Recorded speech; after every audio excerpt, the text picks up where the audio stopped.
Hello dear students, welcome to the gateway classes. My name is Gulshan Kumar और मैं आपको पढ़ा रहा हूं मैथ्स 2।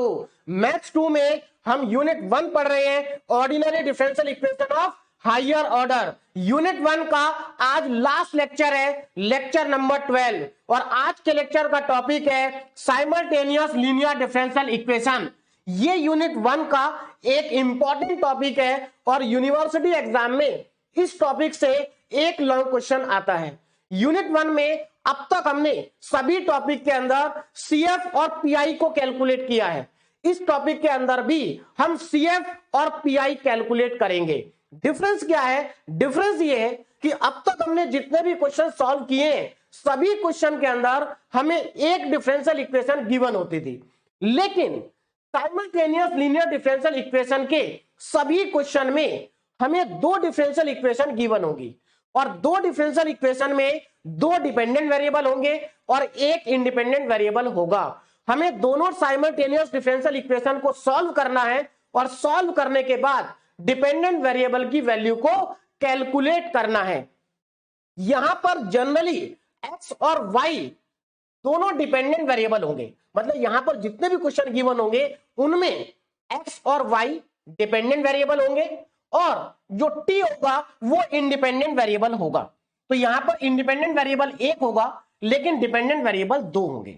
तो आपको यह बात क्लियर होगी कि इस टॉपिक के अंदर जितने भी क्वेश्चन होंगे सभी के अंदर दो डिफरेंशियल इक्वेशन गिवन होंगी, और दोनों डिफरेंशियल इक्वेशन में दो डिपेंडेंट वेरिएबल होंगे एक्स और वाई, और एक इंडिपेंडेंट वेरिएबल होगा टी।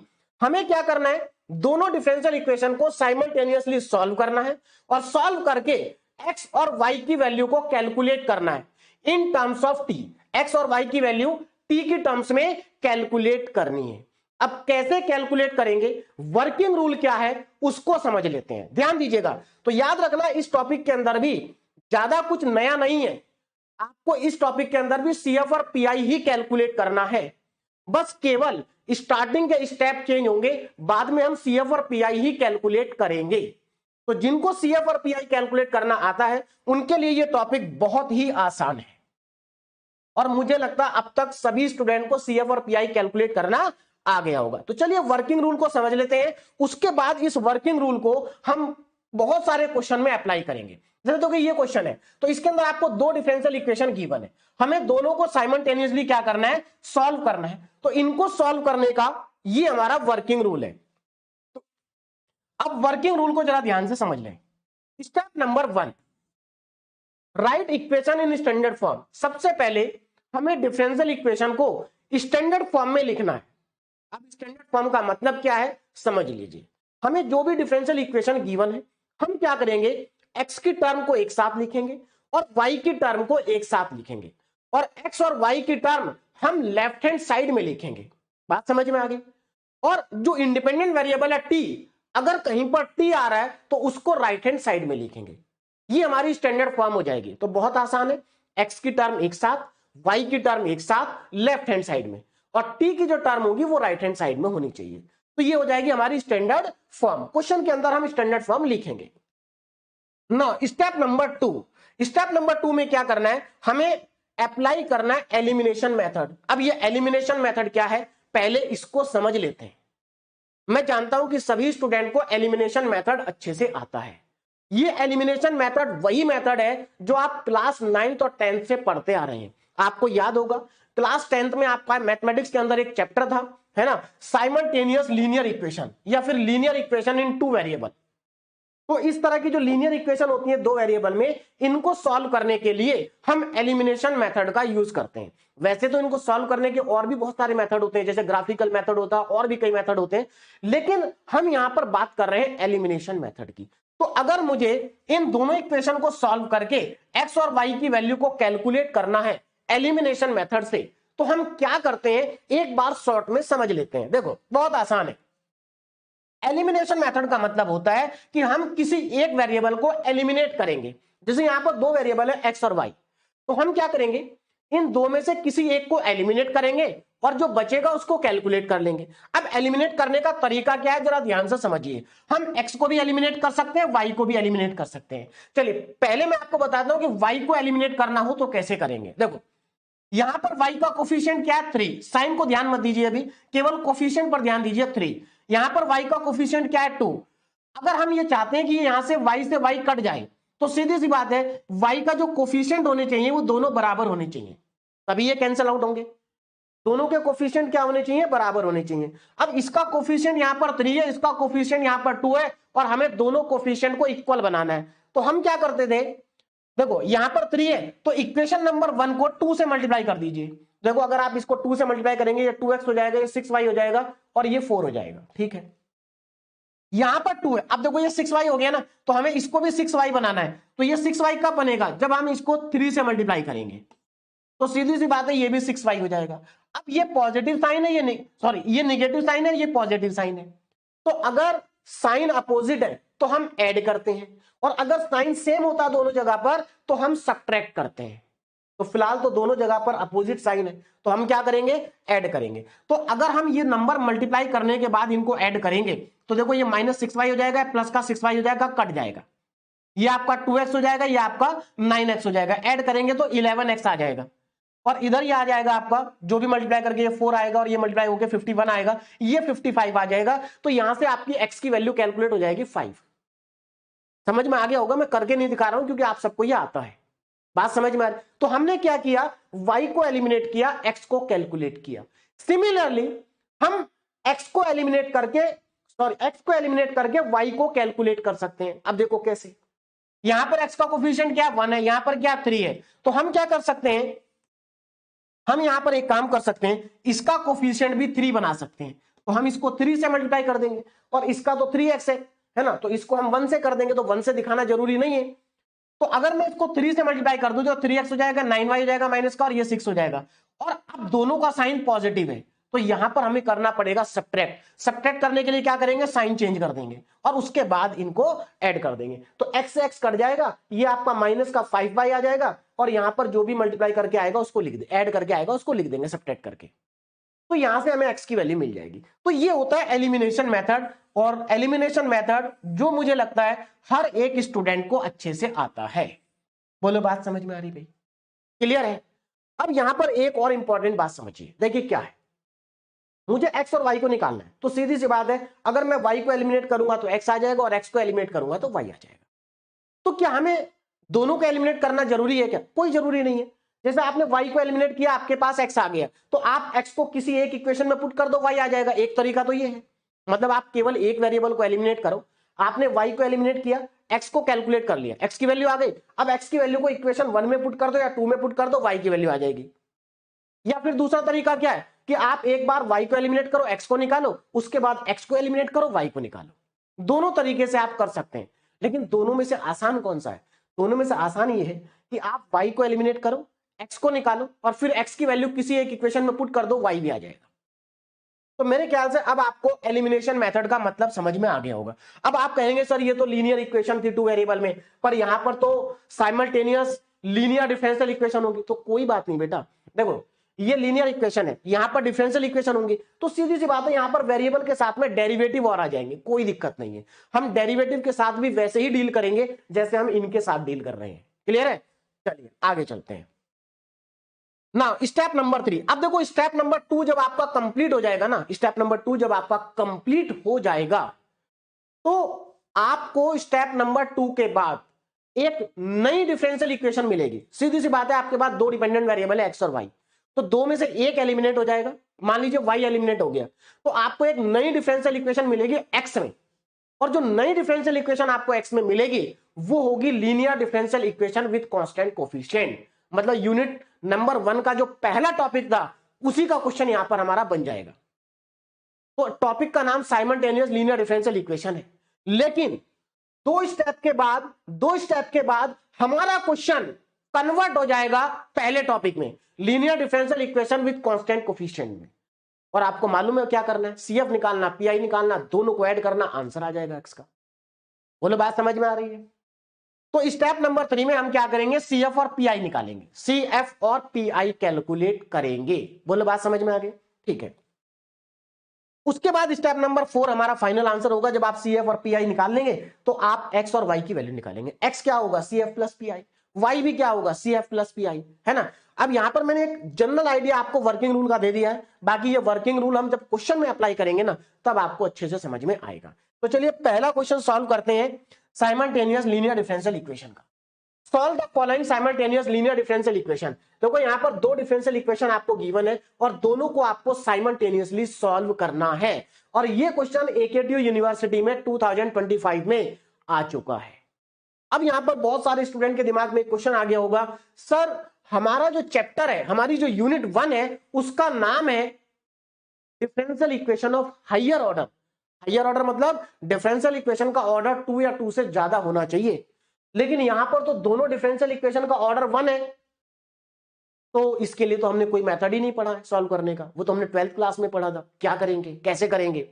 तो बेटा एक चीज मैं आपको यहां पर बता दूं, जब आप यहां पर वर्किंग रूल के ये 2 स्टेप कंप्लीट कर देंगे, तो 2 स्टेप कंप्लीट करने के बाद आपको जो नई डिफरेंशियल इक्वेशन मिलेगी वो डिफरेंशियल इक्वेशन हायर ऑर्डर की होगी। अभी आपको यहां ऑर्डर 1 दिखाई दे रहा है, लेकिन 2 स्टेप के बाद आपको हायर ऑर्डर दिखाई देगा। बोलो बात समझ में आ गई? चलिए स्टार्ट करते हैं। तो सबसे पहले क्या करना है, दोनों डिफरेंशियल इक्वेशन को स्टैंडर्ड फॉर्म में लिखना है।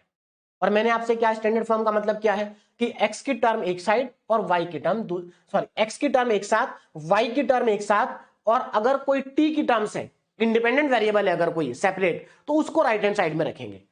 तो पहले यहां पर देखो दोनों डिफरेंशियल इक्वेशन को मैं डायरेक्ट कॉपी कर लेता हूं। देखिए क्या है डिफरेंशियल इक्वेशन, ध्यान दीजिएगा, dx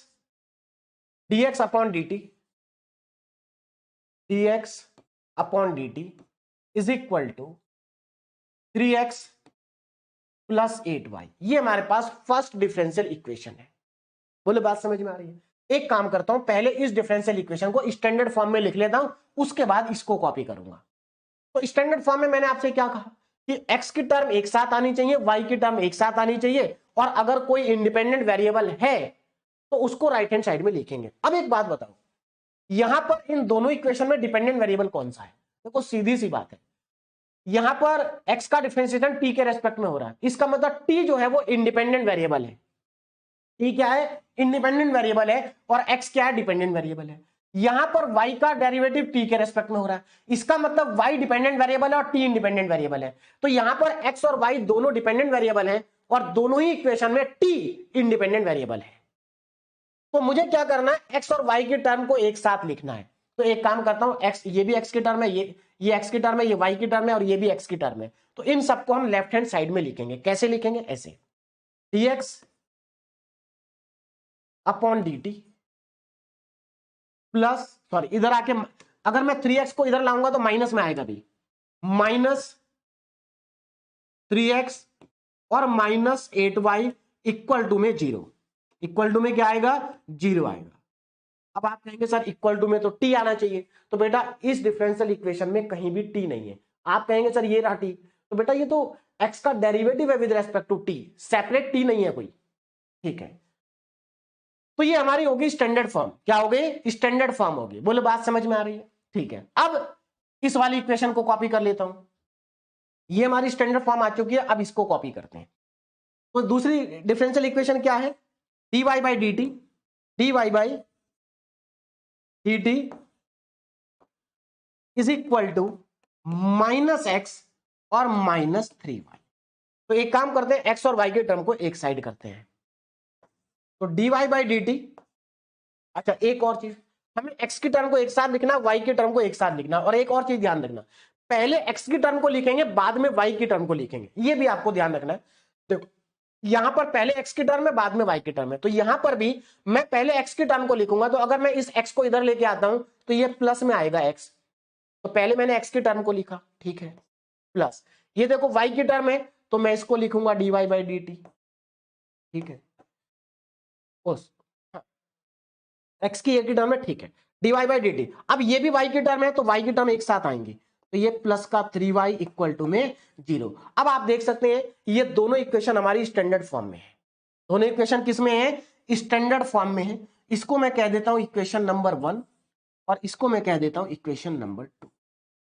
बोलो भाई बात समझ में आ रही है? दोनों किस में है? स्टैंडर्ड फॉर्म में। अब स्टैंडर्ड फॉर्म में क्यों है? क्योंकि देखो x की टर्म एक साथ, y की टर्म एक साथ, एक ही टर्म है, और इक्वल टू में टी की टर्म, टी नहीं है तो 0 आ गया। अब यहां पर देखो x की एक ही टर्म में पहले आ गई, और x के टर्म को पहले लिखना है, y के टर्म को बाद में लिखना है। x की टर्म पहले आ गई, उसके बाद यहां पर y की दो टर्म थी, दोनों टर्म एक साथ आ गई, इक्वल टू में 0 आ गया। तो ये हमारी होगी स्टैंडर्ड फॉर्म। नाउ इसके बाद क्या करना है, अब यहां पर आपको पुट करना है, मतलब यहां पर आप डी ऑपरेटर का यूज करेंगे। तो यहां पर आप करेंगे डी बाई डी टी की जगह पर पुट कर देंगे कैपिटल डी, सीधी सी बात है। अब हमें यहां पर डी ऑपरेटर का यूज करना है। तो अगर मैं यहां पर डी ऑपरेटर का यूज करता हूं तो देखो क्या आएगा, ध्यान दीजिएगा। नेक्स्ट स्टेप डी ऑपरेटर का यूज करेंगे इन इक्वेशन नंबर 1 और 2। 1 और 2 में डी ऑपरेटर का यूज करेंगे। देखो अगर मैं इस इक्वेशन में डी ऑपरेटर का यूज करता हूं तो यहां पर डी बाई डी टी की जगह क्या आ जाएगा, कैपिटल डी आ जाएगा। तो कैपिटल डी,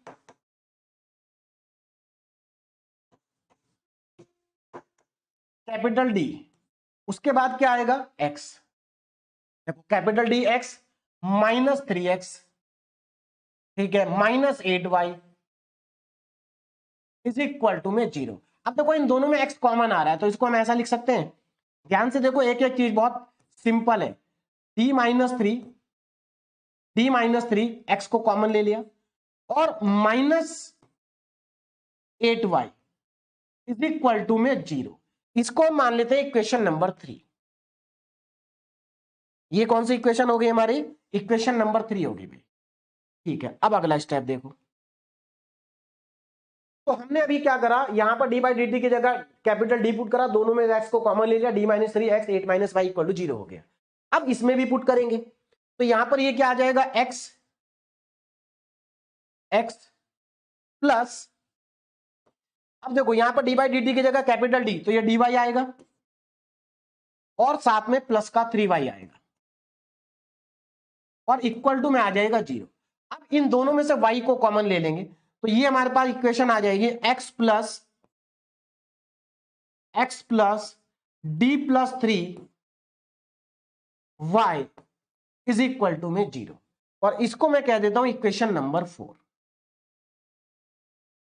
अब जरा ध्यान से देखना, अब अगला स्टेप क्या होगा, देखो अब हमारे पास ये जो इक्वेशन नंबर 3 और इक्वेशन नंबर 4 है, ये दोनों स्टैंडर्ड फॉर्म में है। देखो बिल्कुल स्टैंडर्ड फॉर्म में लिखी हुई है, x की टर्म एक साथ, y की टर्म एक साथ, x की टर्म एक साथ, y की टर्म एक साथ, x की टर्म पहले है, y की टर्म बाद में है, और इक्वल टू में क्योंकि t का कोई अलग से टर्म नहीं है तो इक्वल टू में आ गया 0।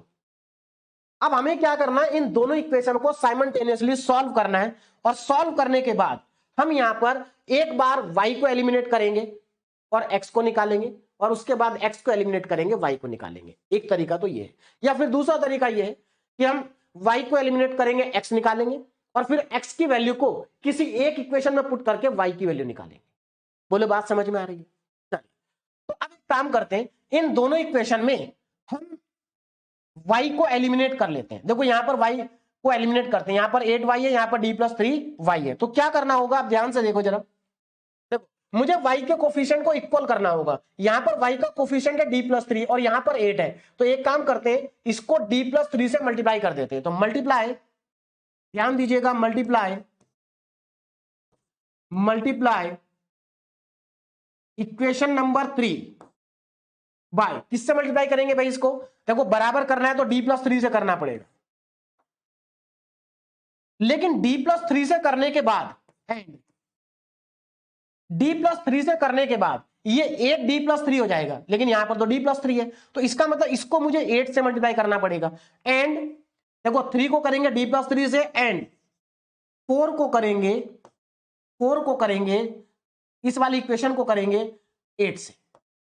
ये काम हमें यहां पर करना है। अब देखो अगला स्टेप, एक बार फिर से आपको समझा देता हूं मैंने क्या किया है।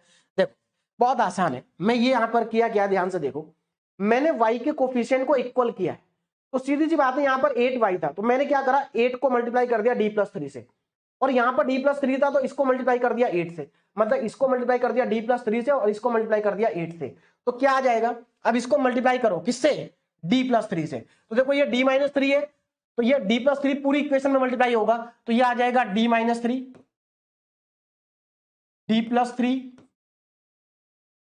x, इस टर्म में d प्लस 3 मल्टीप्लाई हो गया, इसमें भी होगा माइनस 8 d प्लस 3, और इक्वल टू में आ जाएगा 0। 0 में कुछ भी मल्टीप्लाई करो 0 ही रहता है। अब इसमें आ जाओ, इसको मल्टीप्लाई करना 8 से, तो देखो ये कितना हो जाएगा 8x, तो x के नीचे x लिखेंगे तो ये आ जाएगा 8x, ठीक है। इसमें मल्टीप्लाई करेंगे 8 से तो ये आ जाएगा प्लस का 8 d प्लस 3 और इज इक्वल टू में तो 0 ही आएगा, क्योंकि 0 में अगर 8 के मल्टीप्लाई करेंगे तो 0 आएगा। बस हो गया। अब यहां पर जरा ध्यान दो, देखो हमें क्या करना है, y को एलिमिनेट करना है। अगर आप यहां पर ध्यान से देखें, अगर आप यहां पर ध्यान से देखें तो y का जो कोफिशिएंट, अच्छा यहां पर y तो लिखा ही नहीं, ये y है। y का जो कोफिशिएंट है वो दोनों जगह पर सेम है, लेकिन साइन अपोजिट है, तो ऐड कर देते हैं। ऐड करने पर दोनों क्या हो जाएंगे, कैंसिल आउट हो जाएंगे। तो अगर मैं इनको ऐड करता हूं तो ये दोनों कैंसिल हो जाएंगे। बचेगा क्या, जो बचा हुआ पार्ट है वो नीचे लिखते हैं। देखो ये दोनों x की टर्म में दोनों आपस में ऐड होंगी, तो इसका मतलब हमारे पास आ जाएगा d minus 3 d plus 3x, ये वाली term plus 8x equal to में इनको ऐड करेंगे तो 0। बोलो इतनी कहानी समझ में आ गई। अब इन दोनों ब्रैकेट को मल्टीप्लाई करते हैं, पहले इसको सॉल्व करते हैं। तो d का मल्टीप्लाई, अगर देखो d माइनस 3 है, d प्लस 3 है, तो सीधी सी बात है a minus b, a plus b का फॉर्मूला लग जाएगा। तो ये हो जाएगा d स्क्वायर माइनस 9 और ब्रैकेट के बाहर आएगा x प्लस का 8x इक्वल टू में 0। अब यहां पर दोनों में से मैं अगर x को कॉमन ले लूं तो ये आ जाएगा d स्क्वायर माइनस 9 प्लस 8 और बाहर आएगा x इक्वल टू में 0। थोड़ा सिंप्लीफाई करके लिखें तो ये d square minus 1 x equal to 0। अब जरा ध्यान से देखो, क्या ये linear differential equation with constant coefficient है? बिल्कुल है। ये क्या है? Linear differential equation with constant coefficient, और इसकी राइट हैंड साइड 0 है। तो इसका मतलब अगर मुझे यहां से x की वैल्यू को निकालना है तो मुझे इसका CF और PI कैलकुलेट करना पड़ेगा, और आपको मालूम है राइट हैंड साइड अगर 0 है तो PI तो 0 होगा, केवल CF निकालना, PI 0 है। बात समझ में आ रही है? तो x की जो यहां पर वैल्यू होगी वो CF और PI को ऐड करके मिलेगी, क्योंकि ये हमारे पास क्या है, डिफरेंशियल इक्वेशन है। अब जरा ध्यान देना ना, अब हम यहां पर लिखेंगे ऑक्सिलरी इक्वेशन। क्या लिखेंगे? Auxiliary equation. अब ये सिंपल क्वेश्चन बन गया जैसे क्वेश्चन हमने लेक्चर 2 में सॉल्व किए थे। तो यहां पर ऑक्सिलरी इक्वेशन बनेगी d square minus 1 equal to में 0। तो यहां से d की वैल्यू आ जाएगी +1 और -1। तो अगर यहां से d को कैलकुलेट करते हैं तो d की वैल्यू एक 1 आएगी और एक -1 आएगी। CF का फॉर्मूला क्या होगा? दो रियल और डिफरेंट रूट आ रहे हैं, तो CF का फॉर्मूला होगा C1 e की पावर m1, एक मिनट, m1 x नहीं आएगा बेटा, यहां पर याद रखना, यहां पर इंडिपेंडेंट वेरिएबल कौन है? t है। यहां पर इंडिपेंडेंट वेरिएबल t है, तो हमारा जो आंसर है वो t की टर्म्स में आएगा। C1 e की power m1t plus C2 e की पावर में m2t। वैल्यू को सब्स्टिट्यूट कर देंगे तो यहां से CF आ जाएगा C1 e की पावर में m1 मतलब e की पावर में t आएगा, प्लस C2 e की पावर में -1 यानी कि माइनस का t आएगा। ये हमारा आ गया CF। ये CF किसके लिए आया है? इस वाली डिफरेंशियल इक्वेशन के लिए आया, इसके लिए। अब निकालेंगे PI। तो आपको पता है कि जब राइट हैंड साइड 0 है तो PI क्या होगा? 0 होगा ना। अब हमें निकालना x, तो x क्या हो जाएगा? CF plus PI। CF plus PI। देखो बहुत सिंपल सा यहां पर लॉजिक है कि ये एक डिफरेंशियल इक्वेशन है सेकंड ऑर्डर की, जिसमें डिपेंडेंट वेरिएबल क्या है? x है और इंडिपेंडेंट वेरिएबल t है। तो यहां पर जो डिपेंडेंट वेरिएबल होगा वो CF प्लस PI के बराबर होगा। CF हम निकाल चुके, PI हमारा 0 है, तो CF प्लस PI x के बराबर होगा। तो यहां पर अब वैल्यू पुट कर देते हैं। तो CF कितना है? CF हमारे पास है C1 e की power t plus C2 e की पावर माइनस t, और PI 0 है, तो इसका मतलब यही हमारी क्या है? x की वैल्यू। तो मेरे ख्याल से आपको समझ में आ गया होगा कि हमने x की वैल्यू को कैसे कैलकुलेट किया है। अब आगे देखो, अब मेरी बात को यहां पर ध्यान से समझना। अब देखो एक तरीका तो ये है, एक तरीका क्या है मैं आपको बताता हूं। एक तरीका ये है कि अब आप क्या करो, अब आप x के कोफिशिएंट को बराबर कर दो। एक तरीका ये, x के कोफिशिएंट को बराबर करने का मतलब है कि इसको आप d-3 से मल्टीप्लाई कर दो तो यहां पर d-3 आएगा, और दोनों को सब्ट्रैक्ट कर दो x एलिमिनेट हो जाएगा और y की वैल्यू आएगी। जब x एलिमिनेट होगा तो आपके पास एक डिफरेंशियल इक्वेशन बनेगी इन टर्म्स ऑफ y। तो वहां पर आपको दोबारा से y के लिए CF निकालना पड़ेगा, PI निकालना पड़ेगा, दोनों को ऐड करेंगे तो y आ जाएगा। तो एक तरीका तो ये है, लेकिन ये तरीका थोड़ा सा लेंथी है। क्यों? क्योंकि आपको 2 बार CF और 2 बार PI निकालना पड़ जाएगा। भाई एक बार तो हम निकाल चुके ना CF, भाई एक बार हम CF और PI निकाल चुके। अगर मैं y को एलिमिनेट करके x निकालता हूं तो मुझे एक बार और CF और PI निकालना पड़ेगा y के लिए। तो ये तरीका थोड़ा सा लेंथी हो जाएगा। तो फिर दूसरा तरीका क्या है? दूसरा तरीका यह है कि आपके पास x आ चुका, अब आपके पास दो डिफरेंशियल इक्वेशन है, एक ये और एक ये। तो आप एक काम करो, x की वैल्यू को इनमें पुट करके y की वैल्यू निकालो। ये तरीका थोड़ा सा आसान पड़ेगा, लेकिन ये तरीका हर जगह पर अप्लाई नहीं हो पाएगा। 80% क्वेश्चन में ये तरीका अप्लाई हो जाएगा कि जब आपका x आ जाएगा तो उसी x की हेल्प से आप y निकालेंगे। लेकिन कुछ क्वेश्चन ऐसे होंगे जहां पर आप सब्स्टिट्यूशन नहीं कर पाएंगे। तो जहां पर आप x को पुट नहीं कर पाएंगे y निकालने के लिए, वहां पर क्या करेंगे? वहां पर हम x को एलिमिनेट करके y निकालेंगे। मतलब हम 2 बार CF निकालेंगे, 2 बार PI निकालेंगे। आगे चल के एक ऐसा क्वेश्चन मैं आपको कराऊंगा जो x की वैल्यू को पुट करके y की वैल्यू नहीं मिलेगी। बात समझ में आ गई? चलिए, फिलहाल तो मिल जाएगी। तो इस x की वैल्यू को हम कौन सी इक्वेशन में पुट करें? अब जरा ध्यान से देखो। अगर मैं इस इक्वेशन की बात करूं, इक्वेशन नंबर 1 की, तो इसमें क्या x की वैल्यू देखो, यहां पर x है तो यहां पर x की वैल्यू पुट कर देंगे। लेकिन प्रॉब्लम ये यहां पर dx/dt है। तो एक काम करिए, x आपके पास है, उसको एक बार t के रेस्पेक्ट में डिफरेंशिएट कर दो, तो आपको क्या मिल जाएगा? आपको मिल जाएगा dx/dt। और उसके बाद dx/dt और x को ला करके यहां पर पुट कर दो, यहां से y आ जाएगा। बोलो, बात समझ में आ रही है? क्या हम x की वैल्यू को इसमें भी पुट कर सकते हैं? देखो, कर तो सकते हैं, लेकिन प्रॉब्लम क्या है इसमें कि इसमें dy/dt है और हमें y को निकालना है। तो हमें ये डिफरेंशियल इक्वेशन सॉल्व करनी पड़ जाएगी क्लास 12th वाले मेथड से। तो ये तो टफ क्वेश्चन बन जाएगा। तो क्या करें? देखो, आप हमेशा याद रखना, यहां पर x की वैल्यू आपको वहां पुट करनी है जहां आपको इजी पड़े। जैसे इसमें आप पुट कर सकते हैं x की वैल्यू, सीधी सी बात है, x आपके पास पहले से है, उसको एक बार डिफरेंशिएट कर दो तो dx/dt मिल जाएगा, दोनों को यहां पुट कर दो, y मिल जाएगा। इसमें नहीं पुट कर सकते। अगर आप इसमें पुट करेंगे तो क्वेश्चन टफ हो जाएगा, आंसर तो आ जाएगा लेकिन क्वेश्चन टफ हो जाएगा। तो हमेशा याद रखना, x की वैल्यू को उस इक्वेशन में पुट करना है जहां पर हमें आसानी से y मिल जाए, उसमें पुट नहीं करना जहां से आसानी से y ना मिले। तो ये सब आपको प्रैक्टिस से आएगा। तो मेरे पास x है, लेकिन मुझे तो dx/dt भी चाहिए। तो एक काम करो, इसको एक बार डिफरेंशिएट कर दो। क्या करो? इसको differentiate with respect to t। एक बार इसको t के रेस्पेक्ट में भाई डिफरेंशिएट कर देते हैं, तो देखो क्या आएगा?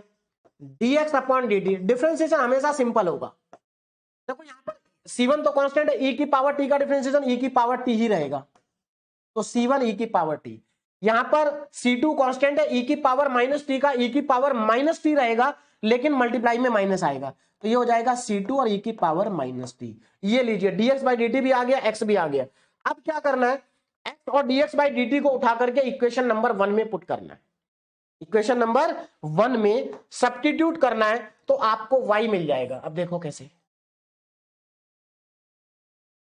ध्यान दीजिएगा कैसे। देखो ना, put x and dx/dt in equation number 1। Equation number 1 में x और dx/dt को पुट कर देंगे। तो पुट करने पर क्या मिलेगा?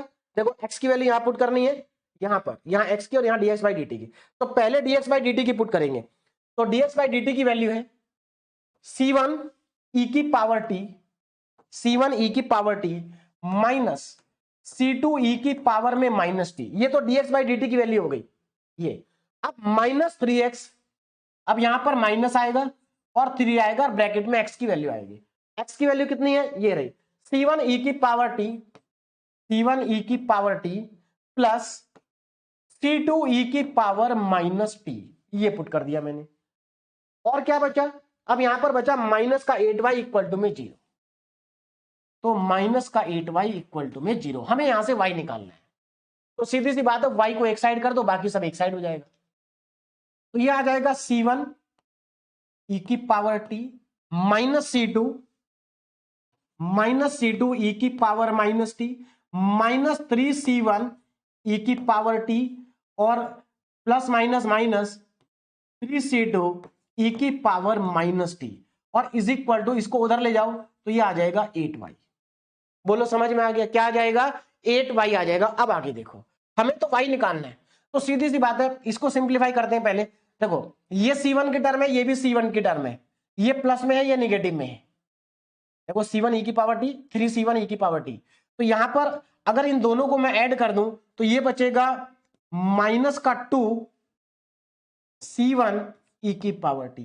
ये c2 ई की पावर -t है, ये भी c2 ई की पावर -2 है, ये माइनस में 1 में है, ये -1 c2 है, ये 3c2 है, तो ये हो जाएगा -4 c2 ई की power -t is equal to में 8y। 8y को मैं इधर ले लेता हूं और इसको मैं उधर ले लेता हूं। अब इसमें से कॉमन क्या आएगा? -2 कॉमन आ जाएगा भाई, तो -2 को अगर मैं कॉमन ले लूं तो ये बचेगा c1 ई की पावर t प्लस 2c2 ई की पावर में t, ये बचेगा।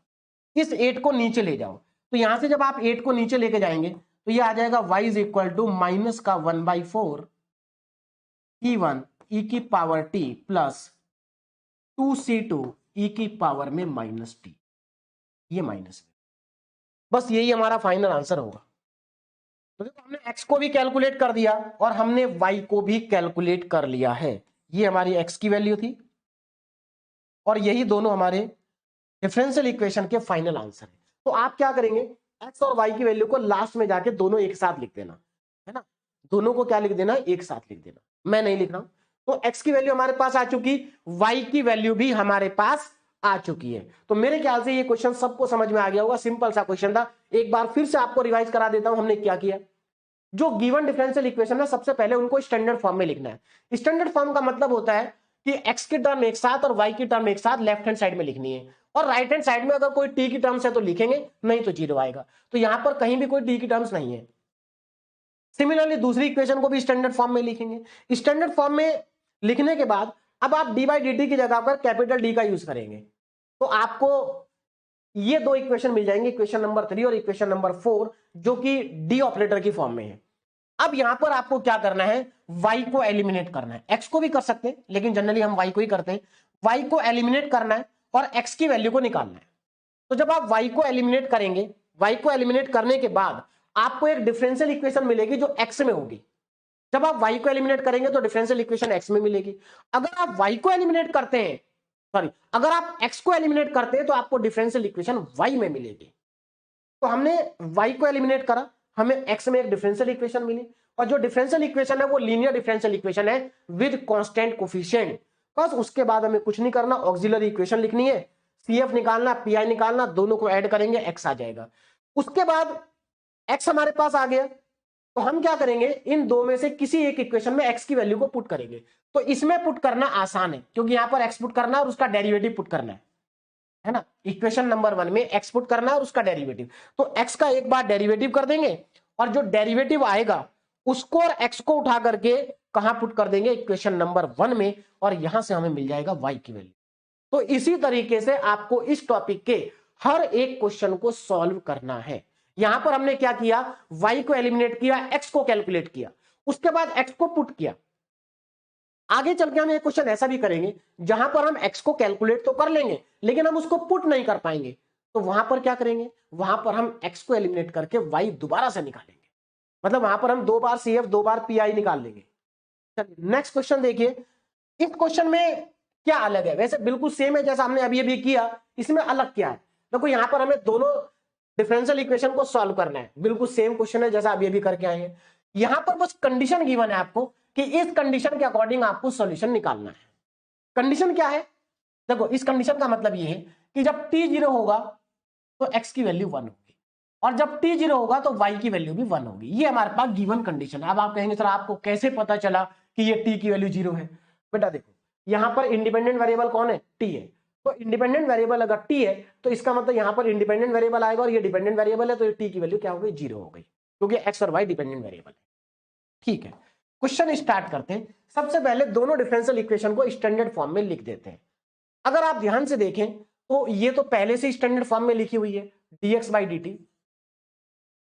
dx by d t plus x minus 2y is equal to 0। देखो ये पहले से ही स्टैंडर्ड फॉर्म में है, क्यों? क्योंकि देखो इसमें पहले x की टर्म एक साथ लिखी हुई है और उसके बाद y की टर्म लिखी हुई है, एक ही टर्म है ना। अब इसको लिखते हैं, देखो पहली टर्म, देखो ध्यान देना, मैं डायरेक्ट लिख रहा हूं यहां पर स्टैंडर्ड फॉर्म, यहां पर मैं डायरेक्ट स्टैंडर्ड फॉर्म को लिखने जा रहा हूं। ये हमारी होगी इक्वेशन नंबर 1। देखो इक्वेशन नंबर 2, सीधी सी बात है, इसमें x की टर्म एक ही है और इसको हम पहले लिखेंगे, x की टर्म को पहले लिखते हैं, x की टर्म को पहले लिखते हैं, y की टर्म को बाद में लिखते हैं, ये आपको पता होना चाहिए। तो इस वाले डिफरेंशियल इक्वेशन में जो x की टर्म है उसको मैं पहले लिख लेता हूं, प्लस y की दो टर्म है, y की दो टर्म है dy by d t, dy by d t और प्लस का 4y। तो ये हमारी आ गई स्टैंडर्ड फॉर्म। स्टैंडर्ड फॉर्म में कुछ नहीं करना होता, बस आपको पहले x की टर्म लिखनी होती है और बाद में एक साथ y की टर्म लिखनी होती है ना। और अगर कोई t की टर्म्स है तो उसको राइट हैंड साइड में लिखना होता है, t की टर्म्स यहां पर कोई है नहीं है, तो ये हमारी आ गई इक्वेशन नंबर 2 और दोनों इक्वेशन स्टैंडर्ड फॉर्म में। इसके बाद क्या करते हैं, इसके बाद हम इसको डी ऑपरेटर में कन्वर्ट करते हैं। तो मैं यहां पर क्या करूंगा, put D by d T किसके बराबर पुट करेंगे, कैपिटल डी के। तो अगर आप कैपिटल डी के बराबर पुट कर देंगे तो देखो कितना आएगा, यहां पर dx आ जाएगा, ये x आ जाएगा। तो मैं एक काम करता हूं, डायरेक्ट लिख देता हूं। देखो इन दोनों में से x कॉमन भी आएगा, तो अगर आप x को कॉमन ले लेंगे तो ये बचेगा d प्लस 1 और ब्रैकेट के बाहर आ जाएगा x। मतलब यहां पर मैंने d पुट करा और x को कॉमन ले लिया। अच्छा यहां पर ये d बाई डी एक्स नहीं है, ये d बाई डी टी है भाई, d बाई डी टी, ठीक है। यहां पर माइनस का 2y और इज इक्वल टू में 0। अब इधर आ जाते हैं, देखो यहां पर पहली टर्म है x, तो मैं यहां पर x की टर्म को लिखूंगा, ठीक है, x की टर्म।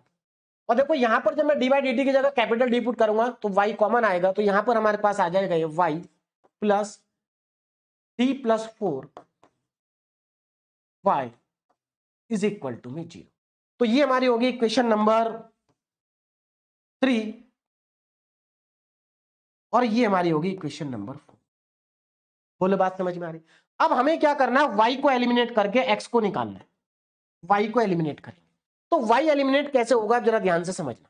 देखो यहां पर y का कोफिशिएंट 2 है और यहां पर y का कोफिशिएंट d प्लस 4 है, तो सीधी सी बात है इस वाली इक्वेशन को d प्लस 4 से मल्टीप्लाई करेंगे और इस वाली इक्वेशन को 2 से मल्टीप्लाई करेंगे। तो यहां पर मैं लिखूंगा multiply multiply multiply multiply equation 3 को किससे करना है भाई, इक्वेशन 3 को मल्टीप्लाई करना है d प्लस 4 से, एंड और 4 को किससे करना है, 4 को करना है, 4 को करना है बाय 2 से, इसको 2 से करना है, बस ये काम हमें करना है। तो इतना काम अगर हम कर देंगे तो हमारा यहां पर y क्या हो जाएगा, एलिमिनेट हो जाएगा। बोलो बात समझ में आ रही भाई? अब एलिमिनेट करते, चलिए भाई मल्टीप्लाई करते हैं। 3 को किससे करना है, d प्लस 4 से, तो देखो क्या आ जाएगा, d प्लस 1 और d प्लस 4 और x। भाई d प्लस 4 से जब आप मल्टीप्लाई करेंगे तो पूरी इक्वेशन को करेंगे ना, तो ये d प्लस 1 पहले से d प्लस 4 और आ जाएगा, यहां पर minus two d plus 4 y is equal to में 0। बोलो समझ में आ गया? देखो 2 तो पहले से था, d प्लस 4 और आ गया, इक्वल टू में 0। 0 के साथ कुछ भी मल्टीप्लाई करो 0 ही आता है। अब इसमें किससे मल्टीप्लाई करना, 2 से। तो देखो x में अगर 2 से मल्टीप्लाई करेंगे तो 2x आएगा, x के नीचे x लिखेंगे, और अगर इसमें 2 से मल्टीप्लाई करेंगे तो ये 2 प्लस 2 d प्लस 4 y आएगा और इक्वल टू में अगेन 0 आएगा। बस हो गया। अब यहां पर देखो साइन अगेन हमारे क्या है, अपोजिट साइन है। देखो इसका नेगेटिव है, इसका पॉजिटिव है, तो हम दोनों को ऐड कर देंगे, ऐड करेंगे तो ये कैंसिल हो जाएंगे। अब हमारे पास बचा क्या, अब हमारे पास बचे ये दोनों टर्म, दोनों को ऐड करेंगे तो यहां पर हमारे पास आएगा d plus 1 d plus 1 d plus 4 x, और देखो इसको ऐड करना प्लस का 2x इक्वल टू में 0। बस इनको सॉल्व करते हैं, तो इन दोनों फैक्टर को मल्टीप्लाई करना पड़ेगा। देखो कितना आएगा, डी का मल्टीप्लाई डी में करेंगे डी स्क्वायर, डी का मल्टीप्लाई 4 में करेंगे 4d, 1 का मल्टीप्लाई डी में करेंगे d, 1 into 4 4 x plus 2x equal to में 0, ये आ जाएगा। अब इसको थोड़ा सिंप्लीफाई करते हैं, देखो ये 5d हो जाएगा और वो 4 है, तो यहां से ये हमारे पास आएगा d square plus 5d plus 4 is equal to 0। अब ये हमारे पास एक डिफरेंशियल इक्वेशन आ गई सेकंड ऑर्डर की इन टर्म्स ऑफ x, मतलब यहाँ पर x क्या डिपेंडेंट वेरिएबल है। तो हमें क्या करना है, इस डिफरेंशियल इक्वेशन को सॉल्व करना है और x को कैलकुलेट करना है, और इसको सॉल्व करने का मतलब हमें CF और PI निकालना पड़ेगा। तो पहले हम क्या करेंगे, यहां पर इसका CF निकालेंगे, और CF निकालने के लिए हमें चाहिए ऑक्सिलरी इक्वेशन। ऑक्सिलरी इक्वेशन कैसे बनती है, x के कोफिशिएंट से, क्योंकि यहां पर डिपेंडेंट वेरिएबल कौन है, x है, और याद रखना यहां पर जो कैपिटल D है वो d/dt है, तो d square plus 5d plus 4 equal to में 0। देखो ऐड करके मल्टीप्लाई करके 4 आना चाहिए, ऐड करके 5 आना चाहिए, है ना। तो इसके फैक्टर क्या होंगे, अब जरा ध्यान से देखो, एक minute, D square 4d d और ये हमारे पास आ गया 4 5d, तो ऐड करके हमारा आना चाहिए 5 और मल्टीप्लाई करके 4। एक मिनट में यहां पर चेक कर लेता हूं, शायद कुछ गलत लिख दिया क्या मैंने। हाँ, यहां पर मैंने 2x को छोड़ दिया है ना, ये 2x भी तो था, तो इसमें से जब x को कॉमन लेंगे तो 4 + 2 ये 6 हो जाएगा, तो मैं यहां पर डायरेक्ट इसको 6 लिख देता हूं, है ना। अब देखो अब फैक्टर हो जाएंगे, तो मल्टीप्लाई करके 6 आना चाहिए, ऐड करके 5 आना चाहिए, तो 2 और 3, 2 3 जा 6, ऐड करेंगे तो 5, मल्टीप्लाई करेंगे तो 6, तो इसके फैक्टर हो जाएंगे d square plus 2d plus 3d plus 4 equal to में 0। अब आगे नेक्स्ट स्टेप, देखिए क्वेश्चन बहुत आसान है, बस थोड़े से लेंथी हैं, और यहां पर कुछ भी नया नहीं है। बस आप ये मान के चलिए कि अगर आपको एलिमिनेशन मेथड अप्लाई करना आता है तो उसके बाद तो आपको CF और PI निकालना है। यहां से d कॉमन आएगा तो d + 2, और यहां से एक minute, D square 2d 3d 5d, अच्छा ये यहां पर भी तो 6 लिख देते हैं, यहां पर अभी 4, चलिए, है ना, यहां पर 6। तो अब देखो कॉमन लेते हैं, तो यहां से d + 2 बचेगा, अगर मैं d को कॉमन लेता हूं तो ब्रैकेट में बचेगा d + 2, इधर आ जाओ, यहां से 3 कॉमन लेंगे तो d + 2, 3 कॉमन लेंगे तो d + 2 और इक्वल टू में आ जाएगा। तो हमारे पास दो फैक्टर आ गए, d + 2 और d + 3 और इक्वल टू में आ गया 0। तो यहां से d की दो वैल्यू मिल जाएंगी, -2, -3, सीधी सी बात है, CF आ जाएगा। दो रियल और डिफरेंट रूट आ रहे हैं, तो CF का फॉर्मूला क्या होता है रियल और डिफरेंट रूट के लिए, CF का फॉर्मूला होता है C1 e की पावर में m1 t, यहां पर इंडिपेंडेंट वेरिएबल है t, प्लस C2 e की पावर में m2 t, वैल्यू सब्स्टिट्यूट कर देंगे तो C1 e की पावर में -2t प्लस C2 e की पावर में -3t, ये हमारा होगा CF। हमें चाहिए x, और x के लिए हमें PI और चाहिए, तो यहां पर PI हो जाएगा भाई 0, PI क्या हो जाएगा 0, तो x की वैल्यू कितनी हो जाएगी, x की वैल्यू हमारे पास आ जाएगी CF प्लस PI के बराबर। तो दोनों को ऐड कर दो, तो जो CF होगा वही हमारा टोटल आंसर होगा x का, तो x इज इक्वल टू, देखिए यहां से हमें x की वैल्यू मिल जाएगी, x इज इक्वल टू कितना आ रहा है x, C1 e की पावर -2t, C1 e की power -2t plus C2 e की पावर -3t, C2 e की पावर में -3t, और यही हमारा x है। तो हमारे पास x की फाइनल वैल्यू आ गई भाई। अब कैलकुलेट करनी है y की वैल्यू, अब जरा ध्यान देना y पर। वापस आते हैं, x हमारे पास आ चुका, हमारे पास ये दो डिफरेंशियल इक्वेशन, हमें y चाहिए। देखो सीधी सी बात है, इसमें x पुट कर दो, यहां पर dx/dt भी है, तो x को एक बार डिफरेंशिएट करो, dx/dt मिल जाएगा, x हमारे पास पहले से, दोनों पुट कर दो, यहां से y हमारे पास आ जाएगा। आप इसमें पुट नहीं कर सकते, क्यों, क्योंकि अगर आपने इसमें x को पुट करा तो y को कैलकुलेट करने के लिए आपको डिफरेंशियल इक्वेशन सॉल्व करनी पड़ेगी फर्स्ट ऑर्डर की, जो मुश्किल काम है ना, समय लगेगा करने में, तो हम क्या करेंगे, इसमें पुट करेंगे। चलिए अब हम पुट कर लेते हैं, लेकिन पहले इसको डिफरेंशिएट कर लेते हैं। तो differentiate with respect to t, तो ये आ जाएगा dx by d t is equal to, अगर मैं डिफरेंशिएट करूंगा तो ये माइनस, देखो C1 कांस्टेंट है, e की पावर माइनस टू टी का क्या आ जाएगा, e की पावर माइनस टू टी आएगा, लेकिन माइनस टू मल्टीप्लाई में आएगा, तो ये हो जाएगा माइनस का 2C1 और e की पावर माइनस टू। इसी तरह से सिमिलरली यहां से -3 मल्टीप्लाई में आ जाएगा, तो -3C2 e की पावर में -3t, ये मेरे पास आ जाएगा dx बाई डी टी। जब dx बाई डी टी हमारे पास आ जाएगा, तो अब हम इन दोनों को उठा के इक्वेशन नंबर 1 में पुट कर देंगे।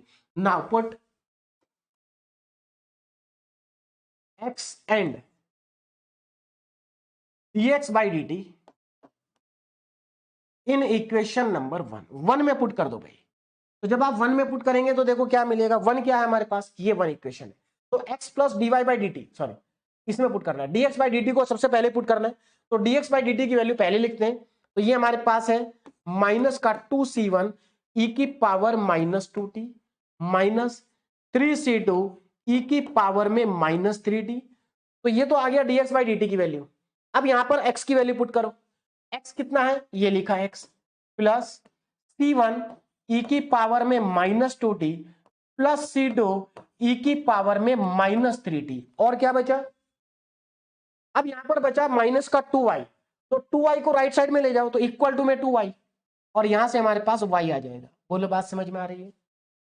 सिंप्लीफाई करते हैं, देखो ये भी C1 की टर्म है, ये भी C1 की टर्म है, और e की पावर -2t है, तो सीधी सी बात है दोनों को अगर ऐड करते हैं तो यहां पर हमारे पास आ जाएगा माइनस का C1 e की पावर में -2t, ये भी हमारे पास C2 की टर्म है और ये भी C2 की टर्म है, तो यहां से अगर मैं माइनस कर दूं तो ये आ जाएगा माइनस का 2 टाइम्स ऑफ C2 e की पावर में -3t, और इज इक्वल टू में है हमारे पास 2y। तो यहां से अगर मैं y को कैलकुलेट करूं तो y की वैल्यू देखो क्या आएगी, y इज इक्वल टू 2 नीचे आ जाएगा और माइनस कॉमन, तो माइनस का 1/2 ब्रैकेट C1 e की पावर में -2t प्लस 2C2 e की पावर में -3t, ये मेरे पास आ गई y की वैल्यू। तो मेरे ख्याल से y की वैल्यू कैसे आई है वो सबको अब समझ में आ गई होगी, क्लियर है? चलिए भाई अब आगे चलते हैं, x और y हम कैलकुलेट कर चुके हैं, तो अगर इस क्वेश्चन में हमें ये लिखा होता कि सॉल्व करो इनको और ये कंडीशन नहीं गिवन होती तो हमारा क्वेश्चन यहीं पर कंप्लीट हो गया, क्योंकि x भी आ चुका, y भी आ चुका, क्वेश्चन खत्म। लेकिन यहां पर हमें कुछ कंडीशंस गिवन है और कंडीशंस के अकॉर्डिंग हमें x और y को कैलकुलेट करना है। देखो जो गिवन कंडीशन होती है ना, गिवन कंडीशन से हमेशा आर्बिट्ररी कांस्टेंट C1 C2 की वैल्यू आएगी। तो अब हम यहां पर क्या करते हैं, कंडीशन को अप्लाई करते हैं। देखो ये हमारे पास दो कंडीशन है, तो पहली वाली कंडीशन को अप्लाई करते हैं, पहली वाली को, पहली कंडीशन क्या है, व्हेन, ध्यान दीजिएगा पहली कंडीशन, व्हेन x ब्रैकेट में 0 इक्वल टू टी, इसका मतलब क्या है कि जब इक्वल टू में इक्वल वैल्यू कितनी है, 1 है, इक्वल टू में देखो 1 है ना, हाँ, तो इसका मतलब ये है कि जब t की वैल्यू 0 है तो x की वैल्यू 1 है। बस इसी कंडीशन को हम अप्लाई करेंगे इसमें x की वैल्यू में। देखो जब t की वैल्यू 0 है तो x की वैल्यू 1 है, तो आपको क्या करना है, इस पूरी इक्वेशन में x की जगह 1 पुट करना है और t की जगह 0, तो पुट करते हैं। तो यहां पर x की जगह अगर मैं 1 पुट कर दूं तो इक्वल टू में, और यहां पर t की जगह 0 पुट कर दो तो e की पावर 0 1 होता है, तो ये C1 बचेगा और ये C2 बचेगा।